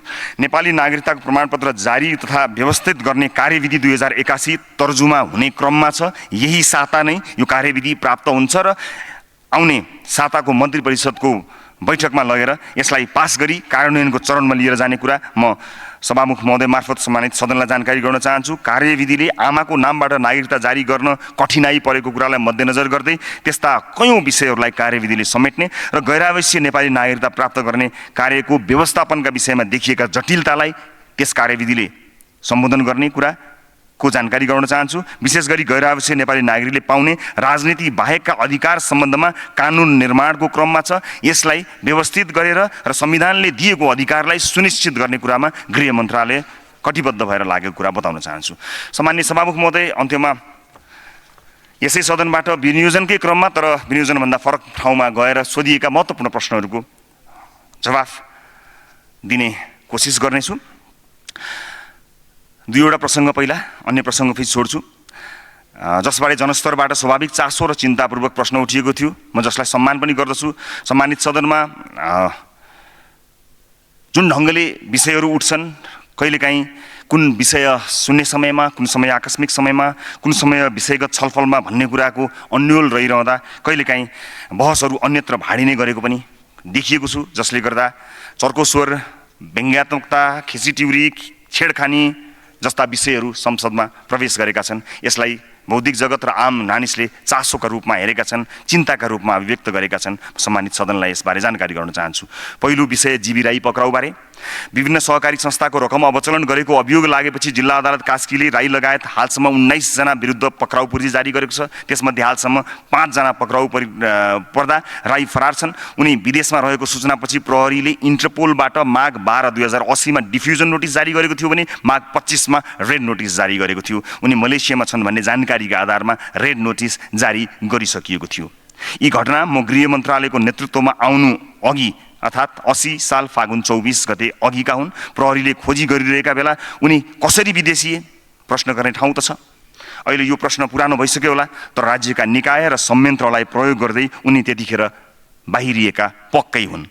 विभिन्न अनुसन्धानबाट राज्यका निकायले अहिले उनी मलेसियामा रहेको तथ्य पत्ता लगाएका छन्। उनलाई पक्राउ गरेर नेपाल ल्याउने विषयमा मैले त्यहाँका गृहमन्त्रीज्यूसँग 2 पटक टेलिफोनमा कुराकानी गरेको छु। मैले सम्मानित सदनलाई जानकारी गराउनै पर्छ। दुवैतर्फका राज्य स्तरीय संयन्त्रहरू संवादमा छन् र यी दुवै देश कानुनी राज्य भएका देश भएका हुनाले हामीले कानुनी माध्यमबाट नै समस्याको हल गर्नुपर्ने कुरा म सम्मानित सदन मार्फत जानकारी गराउन चाहन्छु। नेपाल र मलेसिया बीच सुपुर्दगी सन्धि नभए पनि मलेसियाको सुपुर्दगी ऐन अन्तर्गत सन्धि नभएका मुलुकको अनुरोधमा आरोपितलाई सुपुर्दगी गर्न सक्ने व्यवस्था अन्तर्गत निरन्तर काम भइरहेका छन्। मलेसियाका गृहमन्त्रीसँगको 2 पटकको वार्ता जसमा सकारात्मक जवाफ, मलेसिया सरकारको आग्रह बमोजिमका कागजपत्रहरू पठाउने क्रमको निरन्तरता, जीवी राईको राहदानी खारेजीका प्रक्रियाहरू अगाडि बढाइए तापनि राहदानी विभाग र अदालतले इन्कार गरिदिएको तथ्य हाम्रा कानुनी प्रावधान अनुसार अन्य जटिलता यसका कारणहरू हुन्। तर अनेकौं प्रयासहरू निरन्तर जारी भएका छन्। जीवी राई फरार भएको 11 महिना भयो सभामुख महोदय। उनी फरार भएको 8 महिनापछि म गृह मन्त्रालयको नेतृत्वमा आएको हुँ।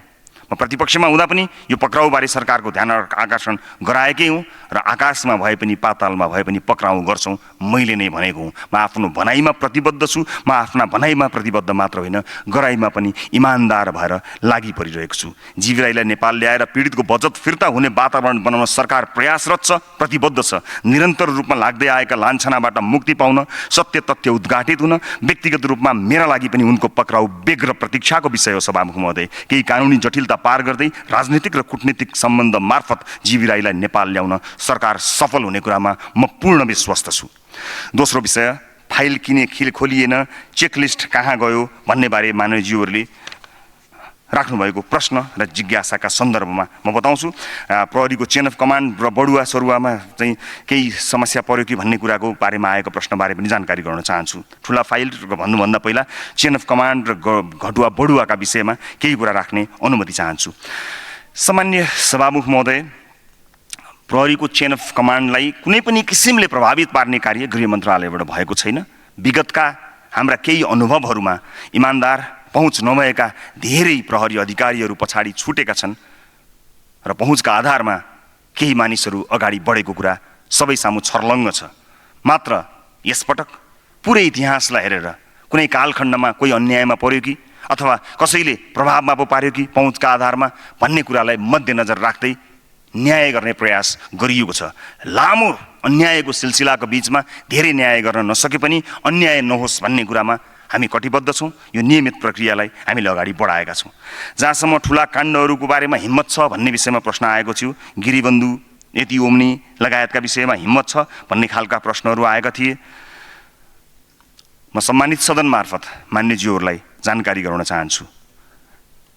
नेपाल प्रहरीलाई र नेपाल प्रहरीले केन्द्रीय अनुसन्धान ब्युरोलाई गिरीबन्धु टी स्टेटका बारेमा उजुरी माग्नको निमित्त सदनमा कुरा उठ्नुभन्दा हप्ता दिन अगाडि नै मन्त्रालयले स्पष्ट निर्देशन दिइसकेको छ र केन्द्रीय अनुसन्धान ब्युरो गिरीबन्धु टी स्टेटको उजुरीको प्रतीक्षा गरेर बसिरहेको छ। कुनै पनि समय, कुनै पनि बेलादेखि भएका विभिन्न किसिमका यी घटनाहरूका बारेमा नेपाल प्रहरी अनुसन्धान गर्न तत्पर भएर बसेको छ। कुनै पनि काण्डका विषयमा डराउनु पर्ने, नबोल्नु पर्ने, कुनै पनि फाइल नखोल्नु पर्ने एउटा पनि बाध्यता मेरो काँधमा छैन, मेरो शिरमा छैन। यो कुरा म स्पष्ट पार्न चाहन्छु।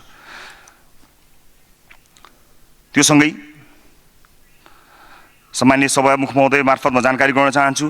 सुनकाण्डको फाइल के भयो भनेर यहाँले भन्नुभएको छ। म सुनकाण्डका विषयमा पनि थोरै जानकारी यहाँहरूलाई गराउन चाहन्छु। सामान्य सभामुख महोदय, लगभग बन्द भइसकेको यो फाइल पुनः खोल्दा मिति 2080 4/2 गते बरामद भएको 60 केजी सुनको थप अनुसन्धानका क्रममा हालसम्म कुल 3194 केजी अवैध सुन चोरी पैठारी भएको खुल्न आएको छ, जस अन्तर्गत अनुसन्धानका क्रममा नेपाली नागरिक 14 जना, भारतीय नागरिक 4 जना, चिनिया नागरिक 2 जना र गरी जम्मा 20 जना पक्राउ परेका छन्। अवैध हतियार बरामद भएको छ, अवैध सुन बरामद भएको छ, अवैध स्रोत नखुलेको रकम बरामद भएको छ, भारतीय रुपियाँ, अमेरिकी डलर लगायत बरामद भएको छ, कृत्य कागजातहरू बरामद भएका छन्। फाइल नै खोल्ने क्रममा सम्माननीय सभामुख महोदय, सुनकाण्डको प्रतिवेदन किन खोलिएन भन्ने कुरा भनिएको छ। त्यस प्रतिवेदनमा राज्यका महत्त्वपूर्ण सूचनाहरू भएका हुनाले ती राज्यका महत्त्वपूर्ण सूचनाहरू सार्वजनिक हुँदा त्यसले सुरक्षा चुनौतीहरू थप्दछन्। तर जो कोहीको अध्ययन र अनुसन्धानका लागि यो फाइल खुला छ, यो प्रतिवेदन खुला छ र खोलिएको यो फाइल मार्फत मैले अघि भने जस्तै 20 जना पक्राउ परिसकेको जानकारी म गराउन चाहन्छु। र सम्माननीय सभामुख महोदय, त्यो सँगसँगै खुलेका अन्य फाइलबारे जानकारी गराउन चाहन्छु। भुक्तानी सेवा प्रदायकको संलग्नतामा पेवेल नेपाल प्राइभेट लिमिटेड सजिलो पेमेन्ट सर्भिस मार्फत ती खातामा निक्षेप लिई एजेन्ट मार्फत स्थानान्तरण गरी अपराधजन्य कार्यबाट प्राप्त मुद्रा निर्मूलीकरण र भुक्तानी गरिएको देखिएको छ। कुल कारोबार 1 खर्ब 8 अर्बको रहेको भौचर डिपोजिट गरी 81 अर्ब बराबरको कारोबार गरेको देखियो र सो कार्यमा संलग्न सञ्चालक समिति कर्मचारी एजेन्ट गरी 8 जना पक्राउ परिएको फाइल पनि केन्द्रीय अनुसन्धान ब्युरोले खोलेको छ। अस्ट्रेलिया, दुबई, कोरिया लगायत विदेशमा रेमिटेन्सहरू पठाइएको रकम वैध प्रक्रियाबाट नेपाल नभित्र्याई उक्त रकम विदेशबाट नै अन्यत्र स्थानान्तरण गरी अवैध सुन कारोबार मार्फत मुद्रा नेपालमा रेमिटेन्स प्राप्त गर्ने व्यक्तिहरूले विभिन्न बैंक खातामा निक्षेप गरेको खुल्न आएको छ। यो बारे जानकारी गराउन चाहन्छु। अवैध सुन पैठारी तथा सङ्गठित अपराध सम्बन्धीको अनुसन्धानको फाइल खुलेको छ। सेन्चुरी कमर्सियल बैंकको बैंकिङ कसुरता सजाय ऐन अन्तर्गतको फाइल खुलेको छ। बाँसबारी छाला जुत्ता कारखाना लिमिटेडको जग्गा प्राप्तिसँगै यसका फाइलहरू खुलेका छन्। बाल मन्दिर सम्बन्धी जग्गा प्रकरणका फाइलहरू खुलेका छन्। विभिन्न सहकारी पीडितहरूको मुद्दाको अनुसन्धानको फाइल अगाडि बढेको छ। सरकारी छाप किर्ते गर्ने फाइल खुलेका छन्। जघन्य अपराधका घटनाहरूमा पर्वत, झापा, सिन्धुपाल्चोक, धनुषा, बाँके लगायतका स्थानमा हत्या सम्बन्धी घटनाको अनुसन्धानका फाइलहरू खुलेका छन्। क्रिप्टो करेन्सी माइनिङका विषयमा सिटिभिटीको तालिम केन्द्रमा KOICA भन्ने कोरियन कम्पनीले निर्माण गरेको IT बिल्डिङलाई उपलब्ध गराएको कम्प्युटर र सर्भर प्रयोग भएको अपराधमा कम्प्युटर CPU 66 थान र सर्भर 1 थान, पेन ड्राइभ 7 थान, ट्याब 1 थान, ल्यापटप 2 थान बरामद गरी 2 जना पक्राउ गरी अनुसन्धान भइरहेको छ। ठुलो परिमाणमा ठुलो रकमको अपचलनको आशंका गरिएको छ। सम्भवतः अहिलेसम्म केही ठुलो हुन सक्ने सम्भावनामा यो फाइल खोलिएको छ। वल्फ 77 अनलाइन सट्टेबाजीको फाइल खुलेको छ। सट्टेबाजको कसुरमा 2 जनाको खातामा 2 महिनामा 24 करोड कारोबार भएको मुद्दामा 2 जना पक्राउ भएका छन्। वन्यजन्तु वातावरण सम्बन्धी फाइल खुलेको छ। फरार प्रतिवादीहरूको फाइल खुलेको छ। यी लगायत हाइपर फन्डका विषयमा अनुसन्धान अगाडि बढेको छ। सम्माननीय सभामुख महोदय मार्फत म सदनलाई एउटा जानकारी के पनि गराउन चाहन्छु भने फाइलै खोल्ने क्रममा मैले अघि भनेका फाइलहरूसँगै भुटानी शरणार्थीको बन्द भएको फाइल खुल्ने तयारीमा छ। बाल मन्दिरको फाइल बन्द भएको छैन। स्काउटको फाइल बन्द भएको छैन। बाँसबारीको फाइल बन्द भएको छैन, खुलिसकेको छ। टिकापुरको फाइल खुलिरहेको छ, काम भइरहेको छ त्यसमा। त्यसै गरी बृहत जनकपुरको 9000 बिघा जग्गाको फाइल तयार हुने क्रममा छ। त्यो मात्र होइन, कुनै पनि कालखण्डमा भएका भ्रष्टाचारहरूलाई अनुसन्धान गर्नको निमित्त 25 वटा पुराना फाइलहरूलाई एकत्रित गर्दै एउटा शक्तिशाली आयोग गठन गर्ने बजेटको व्यवस्था यसै पटकको बजेटमा व्यवस्था भएको छ। बजेट पास भएको 2 महिनाभित्र विगतमा भएका 25 वटा काण्डहरूको फाइल तयार गर्नको निमित्त एउटा शक्तिशाली आयोग बन्न लागेको कुरा सम्मानित सदन मार्फत सबैलाई जानकारी गराउन चाहन्छु। सम्माननीय सभामुख महोदय, फाइलकै क्रममा यहाँ आउँदै अर्को एउटा भर्खरै फाइल खुलेको पनि जानकारी गराउन चाहन्छु। भर्खरै गृह मन्त्रालयले प्रहरी प्रधान कार्यालयलाई अनुसन्धानका लागि पत्र पठाइसकेपछि प्रहरी प्रधान कार्यालयले CIB लाई, केन्द्रीय अनुसन्धान ब्युरोलाई अनुसन्धानका लागि भर्खरै अगाडि बढ्नका लागि पत्र पठाएको जानकारी सम्मानित सदनमा हुँदै आएको छ। अर्को एउटा फाइलको जानकारी गराउँदै आफ्नो भनाइ टुङ्गाउँछु। पतञ्जलि आयुर्वेद कम्पनीको फाइल आजैबाट खुलेको कुरा सम्मानित सदनलाई जानकारी गराउन चाहन्छु।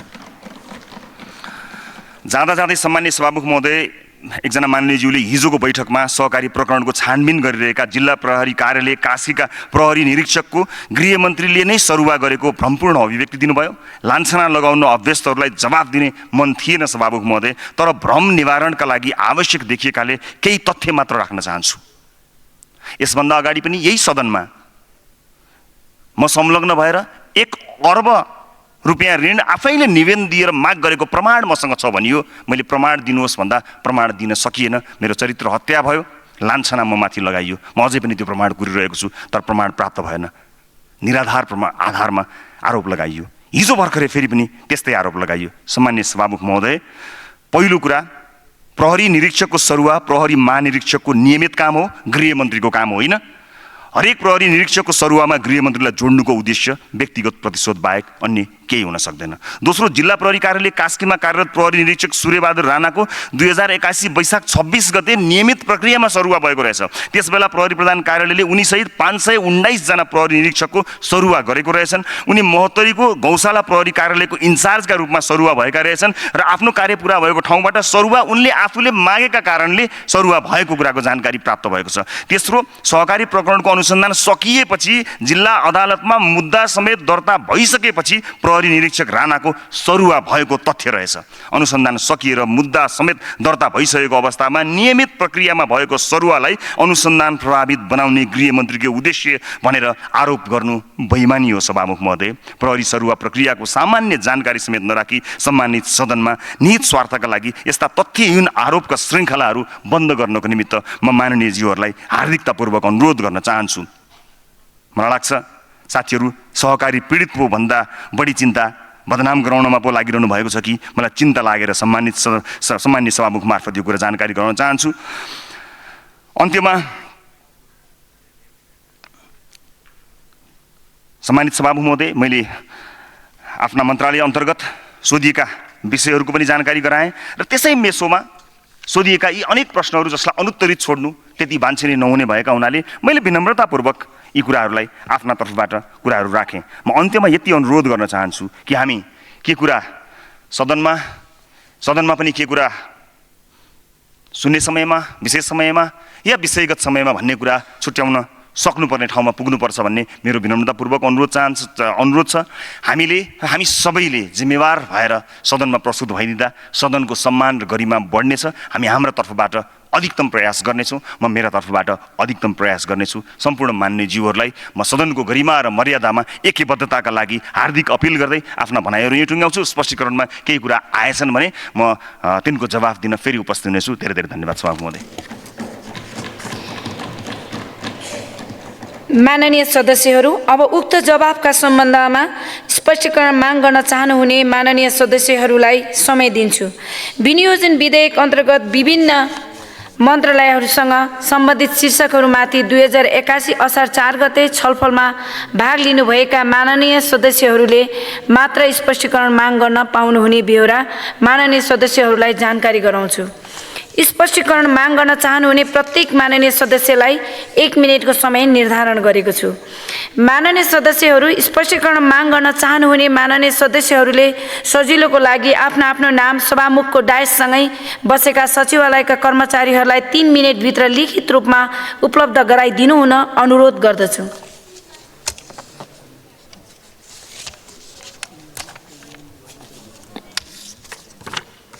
माननीय रघुजी पन्त, त्यसपछि माननीय रामहरि खतिवडा। सभामुख महोदय, यो नेपाल भारत सीमाना क्षेत्रमा कहाँ चाहिँ हाम्रो सिमाना मिचेको छ र भारतसँग हाम्रो कहाँ सिमाना विवाद छ त्यो बारेमा गृहमन्त्रीजीले जानकारी दिन उहाँलाई जानकारी दिन अनुरोध गर्दछु। त्यस्तै गरी सशस्त्र प्रहरी बल जहाँ बसेको छ त्यो ठाउँमा त्यहाँका जनताले सुरक्षित पनि फिल गरेका छन्, सीमाको एक हदसम्म सुरक्षा पनि भएको छ। त्यसैले ठोस कुरा आउनु पर्यो, कतिवटा पोस्ट आगामी वर्षमा बढाइन्छ, आउने बजेटको आधारमा कति सङ्ख्या थपिन्छ, उनीहरूलाई चाहिने लजिस्टिक, उनीहरूको क्षमता बढाउने विषयहरूमा मूर्त कुरा आउनु पर्यो। गरिनेछ भनेर भएन, किनभने हाम्रो राख्नुपर्ने जति दक्षिणी सिमानामा हामीले राख्न सकेका छैनौँ, राखेका ठाउँमा सीमा एक हदसम्म सुरक्षित भएको छ। तेस्रो प्रश्न, अन्तिम प्रश्न, नेपाल र भारतको बिचमा जुन खुला सिमाना छ त्यसलाई नियमित गर्नको लागि जाँदा र आउँदा हामीले उताबाट आउँदा नि परिचय पत्र हेर्ने, यताबाट जाँदा नि परिचय पत्र देखाउने प्रणाली लागू गर्ने बारेमा गृहमन्त्रीजीको के सोचाइ छ? धन्यवाद। माननीय रामहरि खतिवडा, त्यसपछि माननीय बिना लामा। सभामुख महोदय, सर्वोच्चले पूर्ण इजालसले गरेको फसेलालाई फेरि उजुरी माग्ने भनेर गृहमन्त्रीले सदनमा जवाफ दिनुभयो गृहबन्धु टी स्टेटको बारेमा। सर्वोच्चको फसेला कार्यान्वयन गर्दा अर्को उजुरी माग्नुपर्छ। अनि गृहमन्त्री तपाईँले सरुवा गरेका प्रहरी अधिकृतलाई मापदण्ड प्रयोग गर्नु भन्नुभयो। काठमाडौँका एसएसपीलाई 7 महिना प्रयोग पनि नपुगिकन सरुवा गर्नुभयो, त्यही थियो मापदण्ड। प्रदेश 2 का एसपीलाई 52 दिनको दिन सरुवा गरिएको छ, मापदण्ड अनुसार नै गरिएको हो। अरूले सरुवा गर्दा व्यक्तिगत इन्ट्रेस्टमा हुने, हजुरले सरुवा गर्दा प्रक्रिया अनुसार हुने, यो पद्धति गृह मन्त्रालयमा कहिलेदेखि लागू भयो? त्यति मात्र होइन, 1 हप्तामा सबै मुद्दा फाँडका प्रहरीहरूलाई सरुवा गर्नु भन्ने व्यक्तिगत निर्देशन गयो भन्ने सुन्नमा आएको छ। यो सत्य हो कि होइन त्यो बारे पनि जवाफ दिनुहोला। त्यति मात्र होइन, भागभण्डा गर्दैनौँ भनेर हिजो कसम खाएर संसदमा छिरेको रासपा आज राजदूत नियुक्तिमा बिलो चाहियो भन्दै हिँडेको छ भन्ने चर्चामा आएको छ। यो सत्य हो कि होइन त्यसको पनि जवाब चाहन्छु। धन्यवाद। माननीय बिना लामा, त्यसपछि माननीय प्रदीप पौडेल। सम्माननीय सभामुख महोदय, गृहमन्त्रीज्यूलाई मेरो प्रश्न। अहिले युवाहरू अध्ययन र रोजगारीको नाममा विदेश जाने लहर छ भने अर्कोतर्फ देशभित्र रहेका युवाहरूको ठुलो पङ्क्तिमा लागु औषधको दुर्व्यसन तीव्र रूपमा बढ्दै गरेको विभिन्न तथ्याङ्गहरूबाट प्रश्न पार्छ। नेपालको पशुपति नगरदेखि पानीट्याङ्गी, जोगमर्नी हुँदै सुदूरपश्चिमको गौरीफन्डासम्म सिमाना पारीका साना ठुला सबै बजारहरूमा चाहिँ नेपाली युवाहरूलाई लक्षित गरेर लागु औषध पसलहरू चाहिँ खोलिएका छन्। हाम्रा युवाहरूका लागि मात्र खोलिएका ती लागु औषध पसलहरूका कारण नेपालमा कुन तहको लागु औषधको कारोबार र दुर्व्यसन बढेको छ यहाँ मैले भनिरहनु पर्दैन। यस्तो महत्त्वपूर्ण विषयमा गृह मन्त्रालयको ठोस धारणा आउन सकेको छैन जस्तो लाग्छ। यसलाई रोक्नको लागि गृह मन्त्रालयको योजना के रहेको छ? केही त आयो तर पनि स्पष्ट रूपमा आएन जस्तो लाग्यो। धन्यवाद। माननीय प्रदीप पौडेल, त्यसपछि माननीय रोशन कार्की। सम्माननीय सभामुख महोदय, म यो विनियोजनमै केन्द्रित भएर केही प्रश्नहरू राख्न चाहन्छु। माननीय गृहमन्त्रीज्यू, प्रहरी सरुवा र बडुवामा स्वचालित विधि किन ल्याइएन? चालु खर्च कटौती गरेर पुँजीगत खर्च वृद्धि गर्ने काम तपाईँको विनियोजनमा कहाँ भयो? भ्रष्टाचार अन्त्य गरेर सुशासनको प्रत्याभूति गर्ने गरी नीतिगत व्यवस्था विनियोजनले कहाँ गरेको छ? नागरिकको प्रहरी समक्ष उजुरी गर्ने सहज पहुँचको स्थिति कहाँ बनेको छ? प्रदेशलाई प्रहरी परिचालन गर्ने अधिकार फेरि पनि दिने होइन? पूर्व पदाधिकारीको सुविधा किन कटौती गरिएन? प्रहरी ऐन ल्याउने व्यवस्था, प्रहरी ऐन ल्याउने सुनिश्चितता किन गरिएन? गृह प्रशासनलाई डिजिटलाइजेसन गर्ने प्रक्रियालाई किन अगाडि बढाइएन? मैले भनेका बाहेक यो विनियोजनमा कुनै एउटा नयाँ विषय आएको छ कि कृपया जानकारीका निम्ति अनुरोध गर्न चाहन्छु। माननीय रोशन कार्की, त्यसपछि माननीय ज्ञानबहादुर शाही। सभामुख मार्फत म गृहमन्त्रीज्यूलाई केही प्रश्नहरू सोध्न चाहन्छु। उहाँले स्पष्टीकरण, उहाँले मैले पहिले पनि सोधेको थिएँ, त्यसमा उहाँले जवाब दिनु छुटाउनु भएको छ। ज्येष्ठ नागरिकहरू सबैलाई राष्ट्रिय परिचय अनिवार्य नहुने जुन उमेर हद छ ज्येष्ठ नागरिकहरूको, त्यसलाई लागू गर्न सकिन्छ कि सकिँदैन? उहाँले 90 वर्ष भन्नुभयो। राष्ट्रिय परिचय पत्रको 6 महिनासम्म अझै म्याद थप्नु सकिन्छ कि सकिँदैन? यसबारेमा तपाईँको के विचार छ? र अत्यन्त जोखिम परेका एरिया र घरहरूलाई पहिचान गरी तिनीहरूलाई अहिले नै सुरक्षित स्थानमा सार्नुको लागि भनेर मैले पहिले एउटा आफूले मैले बोलेको थिएँ, त्यसको बारेमा केही पनि आएन। यसको के गरिएको छ कि छैन यसबारेमा? घटना घटिसकेपछि त्यहाँ सम्पत्तिहरूको सुरक्षा गर्ने के व्यवस्था गरिएको छ? र अर्को चाहिँ मैले घटना पश्चात जो क्याम्पहरू हुन्छ त्यसमा ज्येष्ठ नागरिक, गर्भवती, सुत्केरी महिला र किशोरीहरूको सुरक्षाको व्यवस्था कसरी गरिएको छ? अन्तमा अजित गोलेले किन आत्महत्या गर्नु पर्यो यसको बारेमा जानकारी दिनुहोला। धन्यवाद।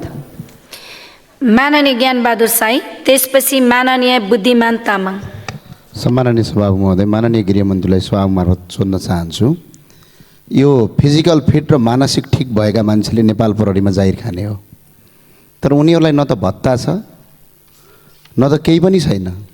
आज राष्ट्रको यत्रो जनशक्तिलाई अरू कर्मचारी बराबर चाहिँ यिनीहरूलाई विभेद किन गरिएको, कि गरिबका छोराछोरीले जाहिर खान्छन् भनेर हो कि, यसको चाहिँ जवाफ दिनु होला। र अर्को चाहिँ जुम्ला जिल्लाका प्रहरी कार्यालय, जिल्ला प्रहरी कार्यालय छ, हजुर कहाँ धेरै पटक आइयो पनि, त्यो जिल्ला प्रहरी कार्यालय अहिले पनि पालमुनि बस्छन् त्यहाँका प्रहरीहरू। त्यो चाहिँ किन बनाउन सक्नुहुन्न, न बजेटमा किन समावेश गर्नु भएन। र अर्को एउटा क्वेसन के छ भने गृहबन्धु टी स्टेटको कुरा आयो, क्यान्टेनमेन्ट आउँछ कि आउँदैन गृहमन्त्रीज्यू, कि मुटु थरथर थरथर भइराखेको छ। त्यो भएर क्यान्टेनमेन्ट घोटाला सबभन्दा ठुलो अपराध हो यो देशको, त्यो चाहिँ फाइल खोल्नु पर्यो। सम्माननीय गृहमन्त्रीज्यूलाई म यो स्पष्ट गर्न चाहन्छु। झन्डै 2 खर्ब बराबर बजेट छ र आज 64 किलोमिटर टाढा जुम्लाको सिजाबाट आज मुद्दा चलाउने मुद्दा फाँट छैन, त्यहाँ प्रहरी इन्सपेक्टरको आवश्यकता छ। माननीय बुद्धिमान तामाङ, त्यसपछि माननीय बद्री प्रसाद पाण्डे। मान्य सभामुख महोदय, म मान्य सभामुख मार्फत म गृहमन्त्रीले प्रश्न सोध्न चाहन्छु। पहिलो कुरा मैले बोल्ने क्रम यो राष्ट्रिय नीतिबारे, राष्ट्रिय सुरक्षा नीतिबारेमा प्रश्न जवाब आएन, मैले बोलेको थिएँ, यसो जवाब छ यो। अर्को कुरा यो सुरक्षाकर्मीहरूको चाहिँ रासन र अन्य सुविधा यसै आर्थिक वर्षमा चाहिँ नि वृद्धि गर्ने भनेर गृह कार्य भइरहेछ भन्ने कुरा बाहिर आएको छ, के यो सत्य हो? र अर्को चाहिँ 2045 सालमा स्थापना भएको र 2040 सालमा जुन प्रति जासुसी जुन खारिज गरियो 47मा, यसलाई नेपाल सरकारले प्रति जासुसी चाहिँ इकाइ गठन गर्दैछ भन्ने कुरा के सत्य हो?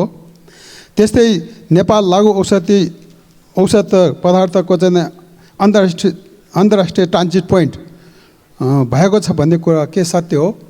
र त्यस्तै किसिमले नेपालभरि नै यो साना हताहतियारहरू छ्यापछ्यापी छ भन्ने कुरा बाहिर आएको छ, के यो सत्य हो?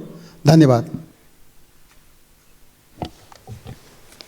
माननीय बद्री प्रसाद पाण्डे, त्यसपछि माननीय रामकृष्ण यादव। सम्मान्य सभामुखज्यू, मैले बाजुरा जिल्लाको प्रदेश कमा इलाका प्रशासनको माग भइरहेको र त्यो फाइल थन्किएको कुरा गरेको थिएँ। त्यसरी नै बाजुरा जिल्लाको प्रदेश खको टाँटेमा इलाका प्रहरी कार्यालय त्यतिकै आवश्यक भएको पनि मैले मन्त्रीज्यूलाई जिज्ञासा राखेको थिएँ। त्यसरी नै जिल्लामा जनशक्ति, प्रहरी जनशक्ति कम भएको कारणले विकट ठाउँहरूमा चौकीको आवश्यकता भएको, तर जनशक्ति नपुगेका कारणले रानीसैन लगायत ठाउँमा चौकी नभएको कुरा पनि म यहाँ उहाँलाई जिज्ञासा राख्न चाहन्छु। त्यसरी नै प्रहरी जनशक्ति सबै कुरामा अग्रपङ्क्तिमा हुने, तर उसले साधन स्रोत प्राप्त नगर्ने, मोटरसाइकल गाडीहरू भए पनि थोत्रा हुने, लत्ता कपडा रासनको राम्रो प्रबन्ध नहुने, जसले गर्दा अग्रपङ्क्तिमा रहनुपर्ने जनशक्तिले राम्रो गरी काम गर्न नसक्ने, बरु त्यसको बदलामा अपराध कर्म गर्नेहरूले सबै खालको साधन स्रोत प्रयोग गर्नुपर्ने स्थितिमा शान्ति सुरक्षालाई व्यवस्थित गर्न के व्यवस्था गर्छ सरकारले, कस्तो बजेटको प्रबन्ध गर्छ, त्यो विषयमा मन्त्रीको स्पष्ट जवाब चाहन्छु। धन्यवाद। माननीय रामकृष्ण यादव, त्यसपछि माननीय दिलेन्द्र प्रसाद बडु। सम्मान्य सभामुख महोदय मार्फत मान्य उप प्रधानमन्त्री तथा गृहमन्त्रीज्यूसित जिज्ञासा राख्न चाहन्छु। बाल विवाह, बहुविवाह, अल्पसङ्ख्यकको जबरजस्ती विवाह, दाइजो प्रथा, छुवाछुत, बोक्सी प्रथा लगायत परम्परागत कुरीति र कुप्रथाको अन्त गर्न गृह मन्त्रालयबाट के प्रयास भएको छ? र त्यसै गरी आस्थाको आधारमा प्रहरी प्रशासनमा सरुवा र बरुवा हुँदै जो गर्दछ, त्यो कारणबाट तपाईँको प्रहरी प्रशासनको मनोबल, प्रहरी प्रशासनभित्र काम गर्ने इमान्दार कर्मचारीहरूको मनोबल खस्केको छ, झरेको छ, त्यो बढाउनको लागि यहाँले के नीति अपनाउनु भएको छ? र त्यसै गरी सीमा प्रहरी चौकीहरूमा भएका प्रहरीहरूको व्यवस्थापनको लागि सुविधा सम्पन्न बनाउनको लागि गृह मन्त्रालयले के योजना बनाएको छ? र त्यसै गरी जिल्ला प्रशासन कार्यालय र इलाका प्रशासन कार्यालयहरूमा नागरिकता बनाउनु र पासपोर्ट बनाउनु। माननीय दिलेन्द्र प्रसाद बडु, त्यसपछि माननीय तेजुलाल चौधरी। सम्माननीय सभामुख महोदय, म गृहमन्त्रीलाई एउटा जिज्ञासा राख्छु। आफ्नो जवाबको क्रममा गृहमन्त्रीले मानस सरोवर यात्राका लागि अध्यागमनको व्यवस्थापनबारे हिल्सा नाका हुम्लाबाटको मात्रै व्याख्या गर्नु भन्ने मलाई लाग्यो। दार्चुला नाकाबाट पनि तिङ्कर नाकाबाट मानसरोवरको निमित्त सबभन्दा छोटो र सहज नाका हो र यसबाट विगत वर्षहरूमा यात्रा भइरहेको छ। तर यस वर्ष पुनः सञ्चालनमा आउँदा यो बाटोबाट जानेहरूलाई पनि अध्यागमनको सुविधा आवश्यक भएको भनेर चिनिया पक्षबाट जानकारी भए हुनाले सिडिओ अफिसबाट यसका लागि अहिले तत्कालका निमित्त त्यहाँ रहेको सीमा प्रशासन मार्फत अध्यागमनको सुविधा उपलब्ध गराइदिन पत्राचार भएको छ। त्यसबारे के प्रगति भएको छ जानकारी होस्। र अर्को, यस वर्षको वर्षात अब सुरु भइसक्यो, तर 3 वर्ष पहिले 2079 सालमा दार्चुलाको महाकाली नगरपालिका र नौगाड गाउँपालिकामा आएको बाढीबाट भएको धनजनको क्षति राहत र पुनर्स्थापना माननीय तेजुलाल चौधरी, त्यसपछि माननीय अमनलाल मोदी। सामान्य सभामुख महोदय, उपप्रधानमन्त्री तथा गृहमन्त्रीले मेरो प्रश्न, रक्सी, दारू, चुरोट र गुटखा लागु पदार्थ, चिया पसल, खदान पसल, नास्ता पसल र प्राण पसलमा व्यापक ठाउँमा पाइन्छ। यसलाई नियन्त्रण र व्यवस्थापन गर्ने योजना के छन् बताइदिनुहुन्छ कि? सप्तरी र सिराहा जिल्लामा चोरहरूको व्यापक रूपमा केही दिनदेखि हल्ला र बिक्री भएको छ। शान्ति सुरक्षा हराउँदै गएको छ भने जनताहरूको जनगुनासो रूपमा व्यापक वृद्धि भएको छ। चोरी र डाका नियन्त्रण गर्ने कार्यक्रम के राख्नु भएको छ सिराहा सप्तरीमा? र अन्तिम प्रश्न, 2 नागरिकता लिने र 2 पासपोर्ट लिने नेपालमा कतिजना व्यक्तिहरू हुनुहुन्छ र तिनीहरूको कारबाही भएको छ कि छैन जानकारी पाऊँ। माननीय अमनलाल मोदी, त्यसपछि माननीय प्रेम बहादुर आले।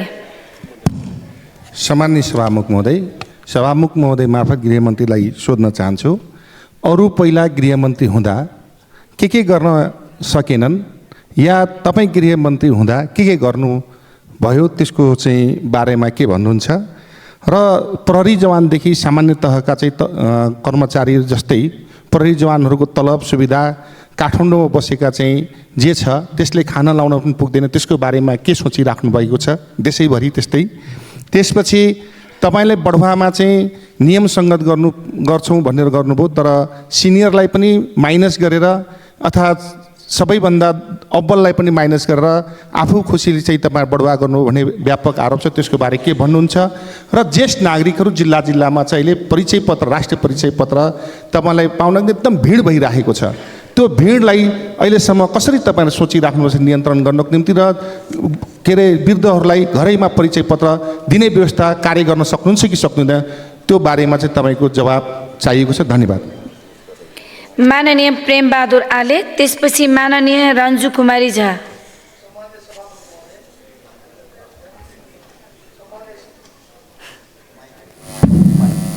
सम्मान्य सभामुख महोदय, नेपालका सीमासित जोडिएका भारतीय नाकाहरूमा अवैध रूपमा दर्जनौँ ठाउँबाट नेपालमा लागु औषध भित्रिएको छ। यस्तो गरेर नियन्त्रण गर्नुको साटो प्रहरी सङ्गठन मुखदर्शक बनेको अवस्था छ। यसलाई तत्काल नियन्त्रण नगरेमा युवा वर्ग बर्बाद हुन्छन्। आफ्नो नागरिकलाई कुलतबाट बचाउन सरकारको दायित्व हो। मान्य उपप्रधानमन्त्री तथा गृहमन्त्री एनर्जेटिक हुनुहुन्छ, यसलाई कसरी रोकथाम गर्ने हो यसको लागि गृहमन्त्रीज्यूको ध्यान आकर्षण गर्न चाहन्छु। र त्यस्तै नेपाल प्रहरी ट्राफिकहरूलाई जुन चाहिने राजस्व उठाउने टार्गेट दिइएको हुन्छ, जताभावी वाहनहरू रोकेर नागरिकलाई दुःख दिने काम कहिले बन्द हुन्छ, म गृहमन्त्रीज्यूलाई प्रश्न गर्न चाहन्छु। धन्यवाद। माननीय रन्जु कुमारी झा, त्यसपछि माननीय माधव सापकोटा। सामान्य सभामुख मार्फत म गृहमन्त्रीज्यूलाई केही जिज्ञासा राख्न गइरहेको छु। उहाँले प्रष्ट रूपमा सबै विधाको प्रस्तुति गर्नुभयो, सबै मान्यजीहरूको नाम लिनुभयो, सबै मान्यजीहरूले जे सोध्या थियो त्यो राख्नुभयो, तर उहाँ बिर्सिहाल्नुभयो। फेरि प्रतिउत्तर पनि प्रति प्रश्न पनि हुनेवाला छ, किनभने उहाँले जुन भन्नुभयो नि कारागार व्यवस्थापनको लागि बजेट छुट्याएको छु भने, मैले अस्ति प्रश्न गरेका थिएँ मधेस प्रदेशमा किन छुट्याएन, मधेसका जिल्लाहरू किन परेन। त्यसमा पनि मेरो आफ्नै गृह जिल्लाको अवस्था नाजुक छ। त्यो कहिले हुने भने अहिले बोलेको भए म उहाँलाई प्रश्नै गर्ने थिएन। सप्तरी जिल्ला कहिले गर्छु भनेपछि म केही उहाँले सोध्नैवाला थिएन। त्यस कारण सप्तरी जिल्लाको सशस्त्र क्याम्पको मैले कुरा उठाएको थिएँ र सप्तरी जिल्लाको त्यो तिलाटी कोइलाडी पालिका 1 नम्बरमा त्यो पुलिस चौकीको पनि कुरा गरेका थिएँ। त्यस्तै लागु औषधको लागि किन मैले गर्दैछु बार किन सीमावर्ती जिल्लाको हामी मान्छे छौँ, सीमा नजिकमा त्यो यति छुवाबाट छ। भर्खरै मान्यजीले भने जस्तै म समर्थन गर्छु, त्यतातिर पनि उहाँको ध्यान छिटो यो। माननीय माधव सापकोटा, त्यसपछि माननीय नागिना यादव। सम्माननीय सभामुख महोदय मार्फत म गृहमन्त्रीसँग केही जिज्ञासाहरू राख्न चाहन्छु। मैले प्रतिनिधित्व गर्ने निर्वाचन क्षेत्रमा रहेको उत्तरी नाका जोड्ने मुलुकै महत्त्वपूर्ण भन्सारमध्ये तातोपानी भन्सार नाका एउटा महत्त्वपूर्ण नाका हो। त्यहाँ अध्यागमनको भवनका अभावका कारण कर्मचारीहरूको व्यवस्थापन भद्रगोल छ। प्रहरीको सुरक्षामा खटिएका प्रहरीहरूको भवनको अभावका कारण त्रिपाल टाँगेर ड्युटी गर्नुपर्ने अवस्था छ। बर्सातमा त त्यो झन् दयनीय अवस्थामा छ। यसको व्यवस्थापनका बारेमा गृह मन्त्रालयको स्पष्ट योजना प्रस्तुत हुन सकेन। सीमामा रहेको मितेरी पुल हामी सबैलाई थाहा छ। मितेरी पुलको रातो घेरामा चिनिया पक्षले चेन गेटको व्यवस्था गरेको छ, तर हाम्रो पक्षतिर हेर्ने हो भने सामान्य गेट पनि छैन, अलग्गै मुलुक जस्तो देखिँदैन। यसलाई व्यवस्थापन गर्ने बारेमा गृह मन्त्रालयको के योजना छ, म यसका बारेमा स्पष्ट हुन चाहन्छु। राजधानीमा मापसे चेक हुन्छ, तर 8 बजेदेखि 11 बजेसम्म, 11 बजेदेखि सुरक्षाकर्मीहरू सडकमा हुँदैनन्। यसलाई 2टा सिटमा गरेर लैजान सकिन्छ। माननीय नागिना यादव, त्यसपछि माननीय प्रेम सुवाल। सभामुख महोदय, मेरो गृहमन्त्रीज्यूलाई यो प्रश्न छ कि तराई मधेसमा आग लगीबाट ठुलो धनजनको क्षति भएको छ, त्यसको लागि उहाँले चाहिँ क्षतिपूर्तिको लागि कति रकम छुट्याउनु भएको छ। त्यस्तै गरी मध्य प्रदेशका कारागारहरू जीर्ण अवस्थामा छ, ती जीर्ण अवस्थामा रहेका कारागारहरूको भौतिक पुनर्निर्माणको लागि कति बजेट र कहिलेसम्म बनाइसक्नुहुन्छ। अर्को कुरा चाहिँ सहकारी अपचलन भएको छ, उहाँ गृहमन्त्री हुँदाहुँदै त्यो सहकारीमा प्रभाव पार्छ कि पार्दैन, छानबिन गर्दाखेरि कन्फ्लिक्ट अफ इन्ट्रेस्ट त्यहाँनिर मिट गर्छ कि गर्दैन भन्ने उहाँलाई चाहिँ मेरो एउटा नैतिक प्रश्न हो। धन्यवाद। माननीय प्रेम सुवाल, त्यसपछि माननीय अब्दुल खान। सभामुख महोदय, गृहमन्त्रीजीसँग जिज्ञासा राख्न चाहन्छु। सामाजिक सुरक्षा भत्ता पाउने 28 जिल्लाका ज्येष्ठ नागरिकहरूको राष्ट्रिय परिचय पत्रको लागि सम्बन्धित वडा कार्यालयमा तस्बिर खिचाउने र विवरण भराउने काम भएको र यसको ठेकादारलाई गृह मन्त्रालयबाट रकम भुक्तानी पनि भइसकेको, तर गृह मन्त्रालयमा यसको अभिलेख फेला नपरेको भनी ज्येष्ठ नागरिकहरूलाई जिल्ला प्रशासन कार्यालयहरूमा तस्बिर खिचाउन पुनः बोलाइएको हो कि होइन। ज्येष्ठ नागरिकहरू राष्ट्रिय परिचय पत्र सम्बन्धी विवरण गृह मन्त्रालयबाट हराएको हो कि होइन। देशको सूचना विदेशीलाई पुर्याउनेहरूको नाम पनि गृह मन्त्रालयबाट हराएको हो कि होइन। नेपालको भू अवस्थिति अनुसार नागरिकता प्रमाणपत्रलाई बस र सिनेमाको टिकट जस्तो सजिलो बाँड्नु हुँदैन। कति विदेशीले नेपाली नागरिकता लिए र कतिको खारेज भयो, गृह मन्त्रालयमा अभिलेख छ कि छैन। देशको सन्तुलित विकास गर्न र अपराध घटाउन बसाइसराई जिल्लाभित्र मात्र हुन पाउने कानुन ल्याउनु जरुरी छैन र? धन्यवाद। माननीय अब्दुल खान, त्यसपछि माननीय तारा लामा तामाङ। सम्माननीय सभामुख महोदय मार्फत माननीय गृहमन्त्रीज्यूलाई केही जिज्ञासा राख्न चाहन्छु। सर्वप्रथम उहाँले व्यापक रूपमा प्रश्नको जवाब दिनुभएकोमा उहाँलाई धेरै धेरै धन्यवाद। माननीय गृहमन्त्रीज्यू, सन् 2009मा तत्कालीन प्रधानमन्त्री माननीय माधव कुमार नेपालज्यू र भारतीय समकक्षी प्रधानमन्त्री मनमोहन सिंह बीच सीमा खोलिने 5वटा सीमा नाका खोल्ने सम्झौता भएको थियो। त्यसमा बर्दिया जिल्लाको पनि सीमाको कुरा थियो। 4वटा सीमा नाका खोलिए तर बर्दिया जिल्लाको सीमा नाका खोलिएन। माननीय गृहमन्त्रीज्यू, बर्दियाको सीमा नाका कहिले खुल्छ? एउटा प्रश्न। दोस्रो जिज्ञासा के रहेछ भने बर्दिया जिल्लाकै गुलरियामा रहेको भन्सार कार्यालय सीमादेखि लगभग 3-4 किलोमिटर भित्र रहेको छ। त्यो 3-4 किलोमिटर भित्रका नागरिकहरूले आफ्नै खेतबारीमा उब्जाएको सागसब्जी बजारमा, गुलरिया बजारमा लैजाँदाखेरि भन्सार कार्यालयले अनेकौँ दुख दिन्छ। त्यसकारण ती भन्सार कार्यालयको व्यवस्थापन कसरी हुन्छ र कहिलेसम्म हुन्छ? म जिज्ञासा। माननीय तारा लामा तामाङ। सम्मानीय सभामुखज्यू मार्फत उपप्रधानमन्त्रीज्यूलाई प्रश्न। यो राष्ट्रिय परिचय पत्रको सन्दर्भमा हालै गृह मन्त्रालयले गरेको निर्णयले केही राहत पुगेको छ, त्यसको लागि गृहमन्त्रीज्यूलाई धन्यवाद। तर यो राष्ट्रिय परिचय पत्र केही महिना अगाडि, केही वर्ष अगाडि यो फर्म भरेकाहरूको धेरैको छुट्या रहेछ, त्यसको बारेमा के हुन्छ? र यो अछाममा हालै छाउबडीमा जुन घटना घटेको छ यसमा गृह मन्त्रालयको के छ त्यो आएको छैन। र भारतबाट नेपालतिर आउने तेस्रो मुलुककोलाई चाहिँ पठाउने, तर नेपालबाट गौरीफन्टा नाका र गड्डाचौकी नाका सहित केही नाकाहरूबाट नेपालबाट एक्जिट भएको तेस्रो मुलुककोलाई भारतबाट जान नदिएकोले यो समस्या छ। यसमा गृह मन्त्रालयले के गरिराखेको छ? र सीमामा खटिएका बिओपीको सन्दर्भमा ठोस कुरा आएको छैन र लागु औषधको सन्दर्भमा अघि मान्यज्यूहरूले उठाएकै प्रश्नमा मेरो एकदम। माननीय सदस्यहरू, अब माननीय उप प्रधानमन्त्री एवं गृहमन्त्री रवि लामिछानेलाई उक्त स्पष्टीकरणको सम्बन्धमा स्पष्ट पार्न अनुमति दिन्छु।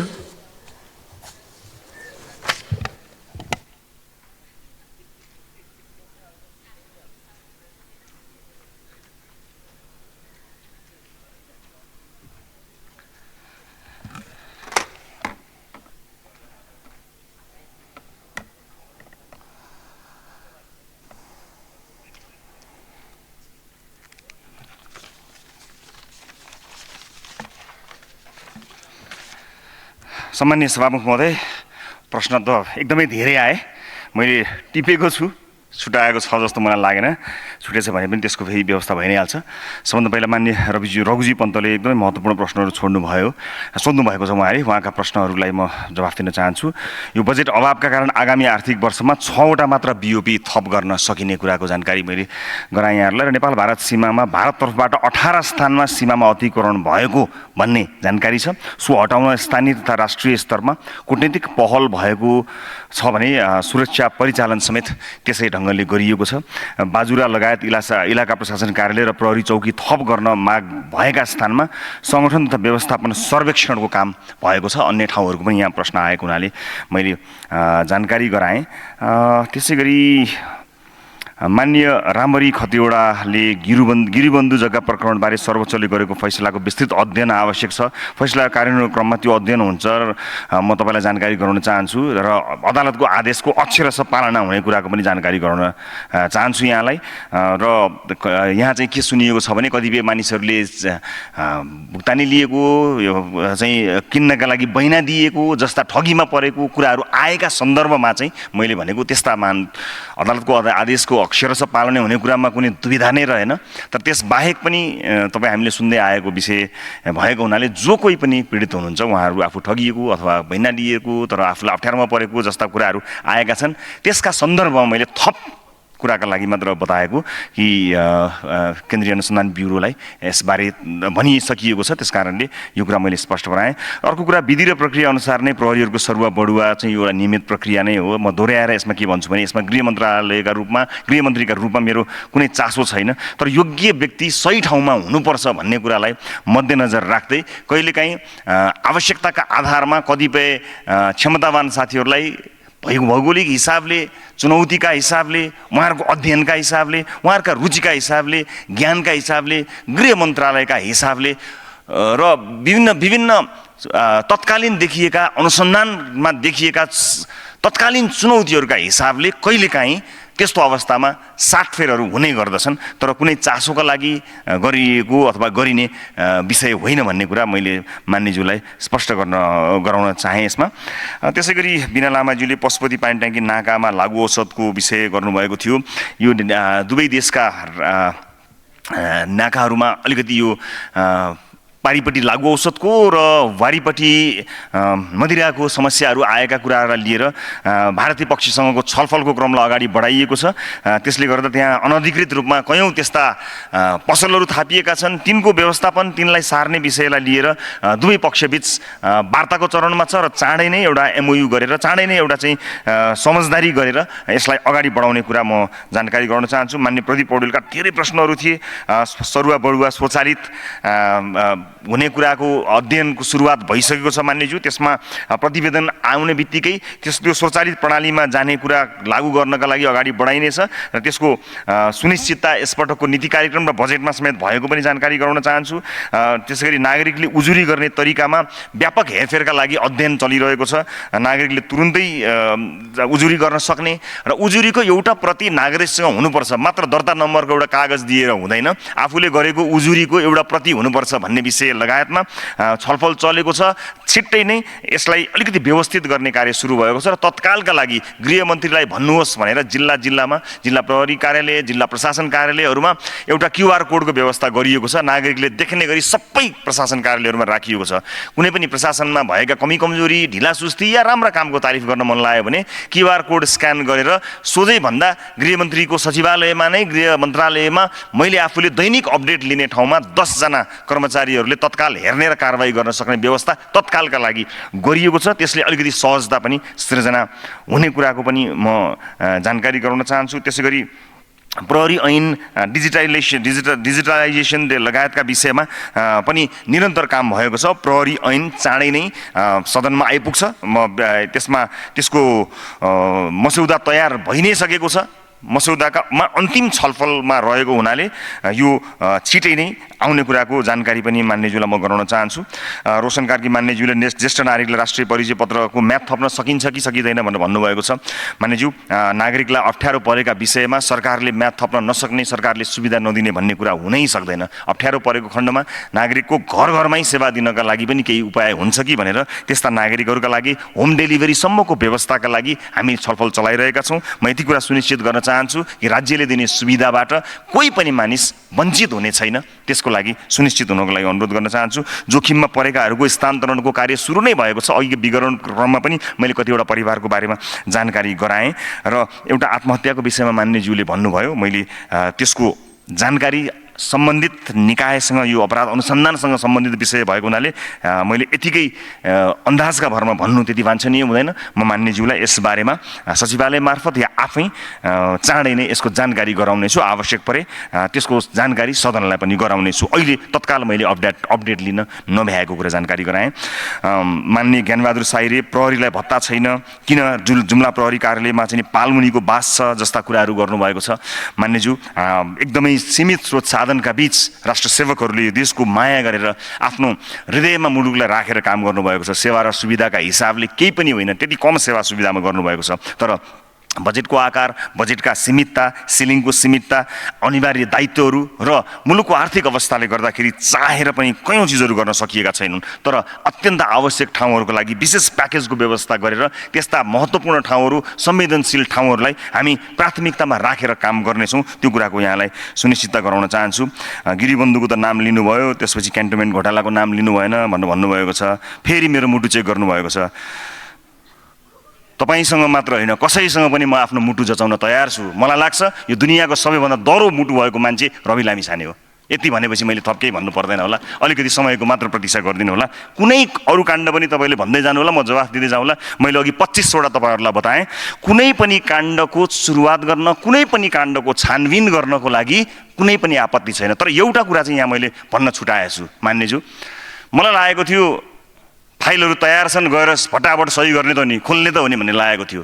तर दुर्भाग्य फाइल तयार भएका रहेनछन्। फाइल त तयार गर्नुपर्ने अवस्था सृजना भएको रहेछ। त्यसकारणले फाइल तयार गर्न समय लागेको मात्र हो। तयार गरिवरी खोल्नुपर्ने अवस्था भएको हुनाले समय केही लाग्न सक्छ। आफ्नो प्रतिबद्धताबाट दायाँ बायाँ कहिले पनि हुने छैन भन्ने कुरा फेरि पनि स्पष्ट पार्न चाहन्छु। भविष्यमा पनि तपाईँले यो प्रश्न गर्नुभयो भने मैले भनेको यो जवाफलाई कपी पेस्ट गरिदिनु हुनुको लागि विनम्रपूर्वक अनुरोध गर्न चाहन्छु।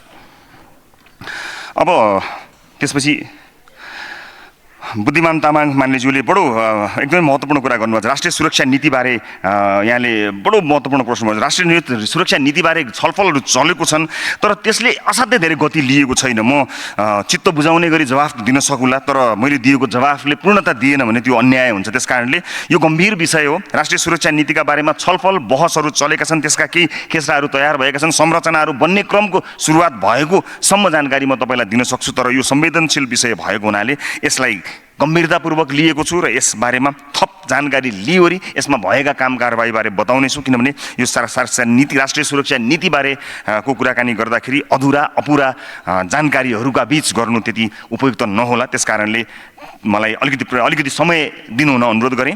राशन वृद्धि कसरी गर्ने भन्ने कुरा यहाँले गर्नुभएको छ। राशन वृद्धिका कुरामा पनि अघि मैले बजेटकै भने हाम्रा सीमितताहरूले अप्ठ्यारो परेका छन् तर पनि हामी कोसिस गर्नेछौँ। रासन नै दिन नसक्ने गरी गरिब भइसकेका छैनौँ भन्ने मेरो ठम्याइ र विश्वास हो। मैले अर्थमन्त्रीजीसँग कुरा होइन झगडा गर्न बाँकी छ। अर्थमन्त्रीसँग झगडा गरिसकेपछि त्यो झगडा भनेको मिठो झगडापछि म सदनलाई जानकारी अवश्य पनि गराउनेछु। र अर्को प्रति जासुसी इकाइ काउन्टर इन्टेलिजेन्सको कुराकानी सायद गर्नुभएको होला यहाँले। त्यसको आवश्यकताको कुरा मैले छलफल चलाइसकेको छु। प्रधानमन्त्रीज्यूसँगको यो छलफल सकारात्मक छ र त्यो सँगसँगै माननीय रघुजी पन्तले पहिला उठाउनु भएको कुरा पनि यहाँ जोड्न चाहन्छु कि यो इन्टेलिजेन्स चाहिँ नि अहिले कहाँ छ कस अन्तर्गत छ भने यो गृह मन्त्रालय अन्तर्गत चाहिँ नि राष्ट्रिय अनुसन्धान नभएका कारणले समस्या परेको कुरा छ। राष्ट्रिय अनुसन्धानलाई गृह मन्त्रालय अन्तर्गत ल्याउने प्रधानमन्त्री कार्यालयमा काउन्टर इन्टेलिजेन्स ब्युरो अथवा त्यो युनिट हुनुपर्ने कुराको जोड लगाइएको छ। प्रधानमन्त्रीज्यूसँग यसबारेमा अत्यन्त सकारात्मक कुराकानी भएको छ। मलाई यति कुरा सदनलाई मैले जानकारी गराउनै पर्छ। मान्य बद्री पाण्डेज्यूले बाजुरा इलाका प्रहरी चौकी लगायतका ठाउँहरूको कुराकानी गर्नुभएको थियो। मैले अलिकति अघि भने पनि होला यो इलाका प्रहरीका कार्यालयका बारेमा चाहिँ थप माग भएका अन्य ठाउँहरू पनि छन्। त्यसलाई चाहिँ सर्वेक्षणको काम हामीले गरेका छौँ र मान्यज्यूले भन्नुभएको कुरामा ध्यान पुगेकै छ र ध्यान दिइरहँदाखेरि बाजुरा जस्ता ठाउँहरूका लागि नै प्राथमिकता बनाइनेछ। मधेसका पनि विभिन्न अप्ठ्यारा ठाउँहरूका लागि नै प्राथमिकता बनाइनेछ। दुर्गम र मधेसका पनि अत्यन्तै आवश्यक परेका ठाउँहरूलाई मध्यनजर राखेर यो कार्य गरिएको हुनाले यसमा यहाँहरूलाई निर्धक्क हुनको लागि म अनुरोध गर्न चाहन्छु। आवश्यकताका आधारमा दुर्गमलाई हेरेर र चुनौतीपूर्ण ठाउँहरूलाई हेरेर इलाका प्रहरी कार्यालय इलाका प्रशासन कार्यालय चौकीहरूको व्यवस्थापन गरिनेछ। अलिकति यो निर्माण विकास यो निर्माणका कार्यहरू गर्न गर्दा संरचना निर्माण गर्नका लागि बजेटले समस्या पारेको छ। तर कतिपय ठाउँमा मानिसहरूले जग्गा दान गरेका अथवा भवनै पनि बनाएका कयौँ त्यस्ता ठाउँहरू भएका छन्। त्यस्ता ठाउँहरूमा जनशक्ति परिचालन गर्ने योजना लगायतका एक बृहत योजनामा हामी काम गरिरहेका छौँ। मलाई विश्वास छ स्रोत साधनको सदुपयोग गरेर हामी यी ठाउँहरूमा प्रहरी परिचालन गर्न सक्षम हुनेछौँ। त्यसै गरी मान्य रामकृष्ण यादवले बालविवाह बहुविवाह लगायतका अन्त्य गर्ने विषयलाई उठाउनु भएको छ। अभियान मार्फत यसलाई सम्बोधन गर्ने कुराको जानकारी यहाँलाई गराउन चाहन्छु। त्यसै गरी मान्य दिलेन्द्र बडुले यो मानसरोवर को विषयलाई लिएर टिङ्कर नाकाको विषयलाई महत्त्वका साथ भन्नुभएको छ। टिङ्कर नाकामा सीमा प्रशासन कार्यालयबाट एन्ट्री एक्जिट पास जारी गर्न तयारी गरिएको छ र उक्त स्थानमा अध्यागमन कार्यालय खोल्न चिनिया पक्षसँग समन्वय भइरहेको कुरा यहाँलाई जानकारी गराउन चाहन्छु। त्यसलाई पहिला पनि त्यही नै भएको हो कि त्यही जवाफ हो कि भन्ने यहाँलाई लागेको हो भने यो पछिल्लो समय गरिएको जानकारी हो यो। त्यसकारणले यसलाई अत्यन्त छिटो नै सम्पन्न गर्ने कुराको म मान्यज्यूलाई जानकारी गराउन चाहन्छु। त्यसै गरी तेजुलाल चौधरी मान्यज्यूले दार्चुला बाढीको क्षतिले राहत नपाएको कुरालाई मैले ध्यानाकर्षणमा लिएको छु। यसबारेको अपडेट तत्काल लिएर के भएको रहेछ भन्ने कुराको जानकारी म तत्काल मान्यज्यूलाई गराउनेछु। त्यसै गरी लागु औषध चुरोट नियन्त्रणका विषयमा चोरको बिगबिगी भएको विषयमा र सप्तरी तथा सिराहा जिल्लामा चोरी भएका सूचनाहरूको विषय भन्नुभएको छ। सप्तरी र सिराहा जिल्लामा चोरी भएका सूचना आएपछि ती स्थानमा चोरी नियन्त्रण गर्न गस्ती परिचालन र सुरक्षा निगरानी बढाइएको कुरा मान्यज्यूलाई जानकारी गराउन चाहन्छु। त्यसै गरी मान्य अमन लाल मोदीज्यूले भन्नुभएको विषयमा राष्ट्रिय परिचय पत्रका लागि विवरण सङ्कलन गर्न आवश्यकता अनुसार वडा स्तरमा टोली खटाउन सम्बन्धित स्थानीयहरूसँग तहगत सँग चाहिँ ती तहहरूसँग चाहिँ हामीले समन्वय निरन्तर गरिरहेका छौँ। त्यो कुराको जानकारी गराएँ मैले। त्यसै गरी प्रेम आले मान्यज्यूले राख्नुभएको छ, लागु औषधकै कुराहरू राख्नुभएको छ। मैले भने लागु औषधको विषयमा बृहत एउटा अभियान छेड्नुपर्ने अवस्था आएको छ। त्यसका लागि मन्त्रालयले कार्ययोजना बनाइरहेको छ। बजेटको सीमितताका बावजुद पनि यसलाई जुन ढङ्गले लिएर जान सकिन्छ त्यो ढङ्गले निर्ममताका साथ लिएर जाने विषयमा सबैभन्दा बढी चासोका साथ छलफलहरू निरन्तर चलिरहेका छन्। घर परिवारमा यसले ल्याएको जुन विकृति छ, स्कुल कलेजमा भएको यो विकृति छ, त्यसबारे हामी एकदम जानकार छौँ। हाम्रो युवा जनशक्ति जसरी खेर गइरहेको छ त्यसले चिन्तित बनाएको छ। तर चिन्तित भएसँगै चिन्तन गरेर प्रभाव पर्ने कार्यलाई अगाडि बढाउने कुराको सुनिश्चितता म मान्यज्यूलाई अभिव्यक्त गर्न चाहन्छु। मान्य रन्जु कुमारी झाले मधेसको कारागारको विषयमा कुराकानी अस्ति गर्नुभएको मलाई याद पनि थियो, नाम पनि थियो। त्यो ग्रुपमा यही चिज मधेसमा कारागार भन्ने विषय त थियो नै जस्तो लाग्थ्यो। तर पनि त्यहाँ जुन अहिले नुवाकोट कारागारमा हामीले केही कैदीबन्दीलाई लैजाने बित्तिकै त्यहाँको चाप पक्कै पनि देशैभरिको काहीँ न काहीँ चाप समानुपातिक रूपमा घटाउन सकिन्छ र त्यसलाई अलिकति ध्यान दिएर जुन अलिकति अमानवीय नै अवस्था, मानवाधिकारको न्यूनतम मापदण्ड पनि पुरा नभइकन जुन बसेको छ त्यसमा हामी गम्भीर भएका छौँ। मान्यज्यू, यसलाई खुला कारागारको नीति अन्तर्गत हामीले धेरै कुराहरूलाई जोड्ने विचार गरेका छौँ र अहिले तत्काल देखिएका यी कारागारहरूमा सुधारका लागि 1 महिनाको समय तपाईँसम्म माग गर्दछु। 1 महिनाभित्र त्यहाँ केही न केही सुधार गर्ने कुरा म तपाईँ सामु प्रतिबद्धता पनि व्यक्त गर्न चाहन्छु। त्यसैगरी यो तिलाठी चौकीको विषय पनि भन्नुभएको छ। तिलाठी चौकीलाई पनि त्यसै प्याकेजभित्र तपाईँको गुनासोलाई मैले 1 महिनाको समय माग गरेँ मान्यज्यू, म त्यही भन्न चाहन्छु। त्यसै गरी मान्य माधव सापकोटाज्यूले उठाउनु भएको विषय छ, त्यसमध्ये उत्तरी नाका तातोपानी भन्सारमा अध्यागमनको भवनको अवस्थाबारे बताउनु भएको छ। तातोपानी अध्यागमन तथा प्रहरी कार्यालय भवन बनाउन जग्गा प्राप्तिको कामका लागि अगाडि बढाउनलाई स्थानीय प्रशासनलाई हाम्रो निर्देशन गइसकेको कुरा मान्यज्यूलाई बताउन चाहन्छु। अर्थात् त्यसका लागि हामी तयार भएर गएका छौँ। त्यो प्रक्रियागत रूपमा अगाडि बढेको छ। त्यसको भवन निर्माणको कार्य अगाडि बढ्नेछ। मितेरी पुलमा चीनले चाहिँ गेट राखेको छ, हाम्रोतर्फ असाध्यै अप्ठ्यारो छ भन्नुभएको छ। त्यसलाई पनि सम्बोधन हुनेछ। मापसे 11 बजेपछि होइन, यसलाई अलिकति धेरै समय गर्नुपर्छ भन्ने जुन तपाईँले भन्नुभएको 2 शिफ्टमा गर्न सकिन्छ कि भन्ने कुरा, त्यो अत्यन्त राम्रो सुझाव र सल्लाह हो। त्यसमा जनशक्तिको परिचालन गरी त्यसलाई राम्रोसँग रिस्केड्युलिङ गरी नागरिकलाई बचाउने यी कुराहरूमा हामी तत्पर हुन्छौँ। म यहाँहरूलाई निश्चिन्त हुन अनुरोध गर्न चाहन्छु।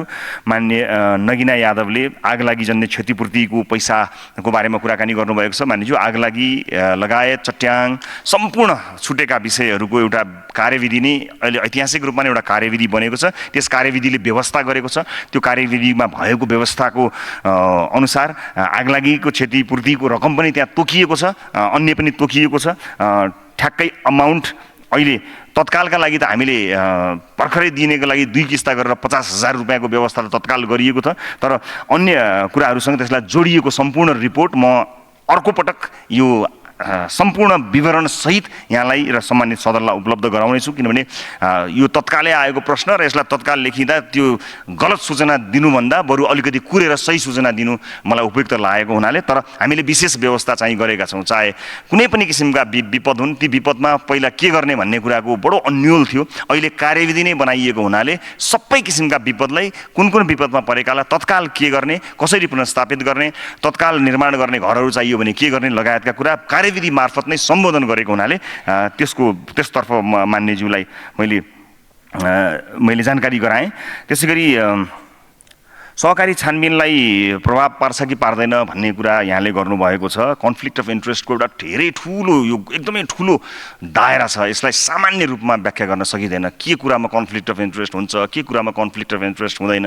मान्नुहोस् कोही मान्छेले एउटा उद्योग खोलेको छ, उसले चाहिँ उद्योग मन्त्रालयमा चाहिँ मन्त्री हुन पाउने कि नपाउने लगायतका एउटा ठुलो कन्फ्लिक्ट अफ इन्ट्रेस्टको दायरा असाध्यै ठुलो छ। तर यी सबै विषयहरू समिति बनेको, सम्मानित अदालतमा पनि प्रवेश गरिसकेको, विभिन्न प्रहरीको माध्यमबाट पनि गइसकेको हुनाले बाँकी कुनै पनि ठाउँ छैन। कुनै पनि ठाउँमा कहीँ पनि गल्ती देखिएको ठाउँमा एउटा मात्र होइन, हरेक निकाय, त्यति मात्र हो र सदन, सडक, समिति, संसदीय विशेष समिति, अदालत, विभिन्न ठाउँका जिल्ला कार्यालय, अब विदेश बाहेक सबै ठाउँमा त पुगिसक्नु भएको छ। अझै कुन ठाउँ चाहियो तपाईँलाई? म त्यही ठाउँको लागि तयार छु। तर मलाई कन्फ्लिक्ट अफ इन्ट्रेस्ट र creating a principle of conflict of इन्ट्रेस्टको डिफ्रेन्स चाहिँ थाहा छ। यति मात्र भन्छु मान्यज्यू, मलाई यहाँलाई यति भन्ने मैले। अब माननीय प्रेम सुवालले यो अभिलेख फेला नपरेको भन्ने कुरा गर्नुभएको छ। अभिलेख फेला नपरेको जानकारी मेरो जानकारीमा छैन। कुनै प्राविधिक कारणले अभिलेख कुनै 1-2वटा नपुगेको नखुलेको भए बेग्लै कुरा हो, तर त्यस्तो जानकारी छैन। कति विदेशीले नागरिकता लिए भन्ने कुराको यकिन रेकर्ड अवश्य छैन, तर जब जुन ढङ्गको नागरिक हामीले अहिले राष्ट्रिय परिचय पत्रको अवधारणा बनाएका छौँ, एउटा पोइन्टमा पुगेपछि त्यो राष्ट्रिय परिचय पत्र नभएको जन्मने बित्तिकै प्राप्त गर्ने भएको हुनाले राष्ट्रिय परिचय पत्रबाट कोही पनि वञ्चित नहुने हुँदा तपाईँले माग्नुभएका, तपाईँले आशंका गर्नुभएका र राज्यलाई चाहिने त्यस्ता सूचनाहरू पूर्ण रूपमा राष्ट्रिय परिचय पत्रको पूर्ण लागू र यसको अन्तर्आबद्धतालाई सुनिश्चित गरिसकेपछि सबै प्राप्त हुने कुरा मान्यज्यूलाई म विनम्रतापूर्वक अनुरोध गर्न चाहन्छु। बसाइसराई जुन जिल्लामा हो त्यही जिल्लामा भए राम्रो भन्ने कुरा मान्यज्यूको सल्लाहलाई कानुनी रूपमा गर्नुपर्छ भन्ने कुरा हामी सबैको सदनको छलफलको विषय बनोस्, छलफलकै विषयमा रहला। त्यसै गरी यो माननीय अब्दुल खानले 2009मा भएको चाहिँ सम्झौताको विषयलाई लिएर सीमा नाका कहिले खुल्छ भन्ने विषयलाई ध्यान दिनुभएको छ। यसलाई कूटनीतिक रूपमा पहल गर्नुपर्ने हुन्छ। कूटनीतिक पहल गर्ने कुराको जानकारी यहाँहरूलाई गराउन चाहन्छु। हामीले विभिन्न एजेन्डामा कूटनीतिक छलफलहरू अगाडि बढाएका छौँ। कूटनीतिक छलफलको एजेन्डामा यो विषय अवश्य पनि प्रवेश गर्नेछ र यहाँलाई पक्कै पनि जानकारी हुनेछ। त्योभन्दा पनि महत्त्वपूर्ण साग बेच्ने गुलरियालाई लैजाँदाखेरि भन्सारले दुःख दिने कुराहरू यहाँले गर्नुभएको छ। यस विषयमा तत्काल ध्यान आकर्षण भएको छ र त्यहाँका सुरक्षा निकायका अधिकारीहरू जो पनि हुनुहुन्छ उहाँहरूलाई तत्कालै यस बारेमा आवश्यक निर्देशन दिई निगरानी समेत गरिनेछ र किसानलाई अथवा कसैलाई पनि दुःख दिने कार्य गरिएको रहेछ भने त्यो तत्काल रोकिने कुराको मान्यज्यूलाई म सुनिश्चित गर्न चाहन्छु। मान्य तारा लामा तामाङजीले सोध्नुभएको छ यो फर्म भरेकाहरूको छुटेको छ भन्ने विषय भन्नुभएको छ। फर्म भरेकाहरूको छुटेको रहेछ भने पनि त्यसलाई हामी जोड्छौँ। अनि गौरीफन्टा गड्डा चौकी जान नदिएको बारेमा पनि हाम्रो र त्यहाँ चाहिँ नागरिकहरूलाई चाहिँ आइडी कार्ड देखाउनु पर्ने नदेखाइकन परिचय पत्र बिना भएको कुरा पनि दुई देश बिचको चाहिँ संवादको बिचमा रूपमा संवादको सिलसिलामा राखिएका विषयहरू हुन्। त्यसमा छलफल एक तहको छलफल अगाडि बढेको छ। अर्को छलफलका लागि हामी तयार भएर बसेका छौँ र अन्त्यमा बहुत बडो महत्त्वपूर्ण कुराको उहाँले उठान गर्नुभएको छ। अछाममा भएको यो बलात्कारको घटनाको बारेमा उहाँले उठान गर्नुभएको छ। मैले आज राष्ट्रिय सभालाई पनि जानकारी गराएको छु। सम्मानित प्रतिनिधि सभालाई पनि म अछाम छाउगोठमा बलात्कार भएको घटनाबारे जानकारी र हामीले के गर्यौँ बारे छोटकरीमा जानकारी दिने अनुमति चाहन्छु। सम्मान्य सभामुख महोदय, यो घटना 81/3/4 गतेका दिन बिहान 9 बजे भएको घटना हो। प्रारम्भिक जानकारी अनुसार अछाम पञ्चदेवल विनायक नगरपालिका वार्ड नम्बर 2 बस्ने 16 वर्षीय बालिका छाउगोठ नजिकै बेहोस अवस्थामा फेला परेको सूचनाको आधारमा प्रहरीले तत्काल उद्धार गरी उपचारका लागि जिल्ला अस्पताल मङ्गलसेन अछाममा ल्याई अनुसन्धान प्रक्रिया अगाडि बढाएको छ। अनुसन्धानको क्रममा असार 4 गते बिहान 2 बजेको समयमा बालिकामाथि जबरजस्ती करणी भएको खुल्न आएको छ। पीडितको बुवा वैदेशिक रोजगारीको सिलसिलामा भारतमा रहेको र आमाको मृत्यु भइसकेको जानकारी आएको छ। पीडक चाहिँ मामा घरको हजुरबुवाको भाइको छोरा भएको र नातामा मामा रहेको र पीडकको उमेर अहिले प्रारम्भिक अनुसन्धानले 13 वर्ष 4 महिनाको भएको नाबालक भएको प्रारम्भिक अनुसन्धानले बताएको छ। घटनामा संलग्न उनी एकजना र एकजनालाई तत्कालै पक्राउ गरिएको छ र निजलाई म्याथ थपका लागि थुनामै राखी अनुसन्धान भइरहेको छ। सुदूरपश्चिम प्रदेश प्रहरी कार्यालयबाट प्रहरी उपरीक्षकको कमान्डमा अनुसन्धान कार्यमा सहयोग गर्न प्रहरी टोली परिचालन गरिएको छ। टोलीले आफ्नो अनुसन्धान पुरा गरी प्रतिवेदन समेत कार्यालयमा बुझाएको छ। पीडित र पीडक पक्ष दुवैको बयान सकिएको छ। मुलुकी अपराध संहिता ऐनको दफा 168(3) ले रजस्वला वा सुत्केरीको अवस्थामा छाउपडीमा राख्ने वा अन्य भेदभाव छुवाछुत वा अमानवीय व्यवहार गर्न नहुने उल्लेख गरिएको छ। त्यस्तो कसुर गरेको ठहर भए 3 महिनासम्म कैद वा 3000 रुपियाँको जरिवाना वा दुवै हुन सक्ने व्यवस्था गरेको छ। कडाभन्दा कडा कारबाही गर्नको निमित्त प्रतिबद्ध छौँ। छाउपडी प्रथा चाहिँ यो विभिन्न विभेद अथवा गरिबी विकटताका लगायत सामाजिक परिवेशसँग जोडिएको विषय हुनाले अभियानका मात्र अध्ययन गर्नुपर्ने विषय बनेको छ। आज नै गृह मन्त्रालयले एउटा समिति निर्माण गरेर छाउ प्रथाको बारेमा अहिलेसम्म भएका प्रतिवेदनहरू सङ्कलन गर्ने, यसका लागि नीतिगत सुधार के गर्नुपर्ने, सामाजिक रूपमा कस्ता अभियानहरू चलाउनु पर्ने, कानुनी रूपमा के कस्ता कुराहरू सुधार गर्नुपर्ने विषयलाई समेटेर एउटा प्रतिवेदन आउने गरी र त्यसलाई कार्यान्वयन गर्ने गरी समिति बनाउने कुराको निर्णय भएको कुरा पनि म यहाँहरूलाई जानकारी गराउन चाहन्छु। र पीडित हाल मङ्गलसेन अस्पतालमा उपचाररत रहेको र निजको स्वास्थ्य अवस्था सामान्य रहेको जानकारी छ। मिति 80/3/9 गते जिल्ला अदालत अछामबाट 5 दिन म्याद थप भई यसमा थप अनुसन्धान भइरहेको कुरा पनि म सम्मानित सदनलाई जानकारी गराउँदै उठेका जिज्ञासाहरूको जवाफ दिने क्रमलाई यही अन्त्य गर्दछु। नमस्कार।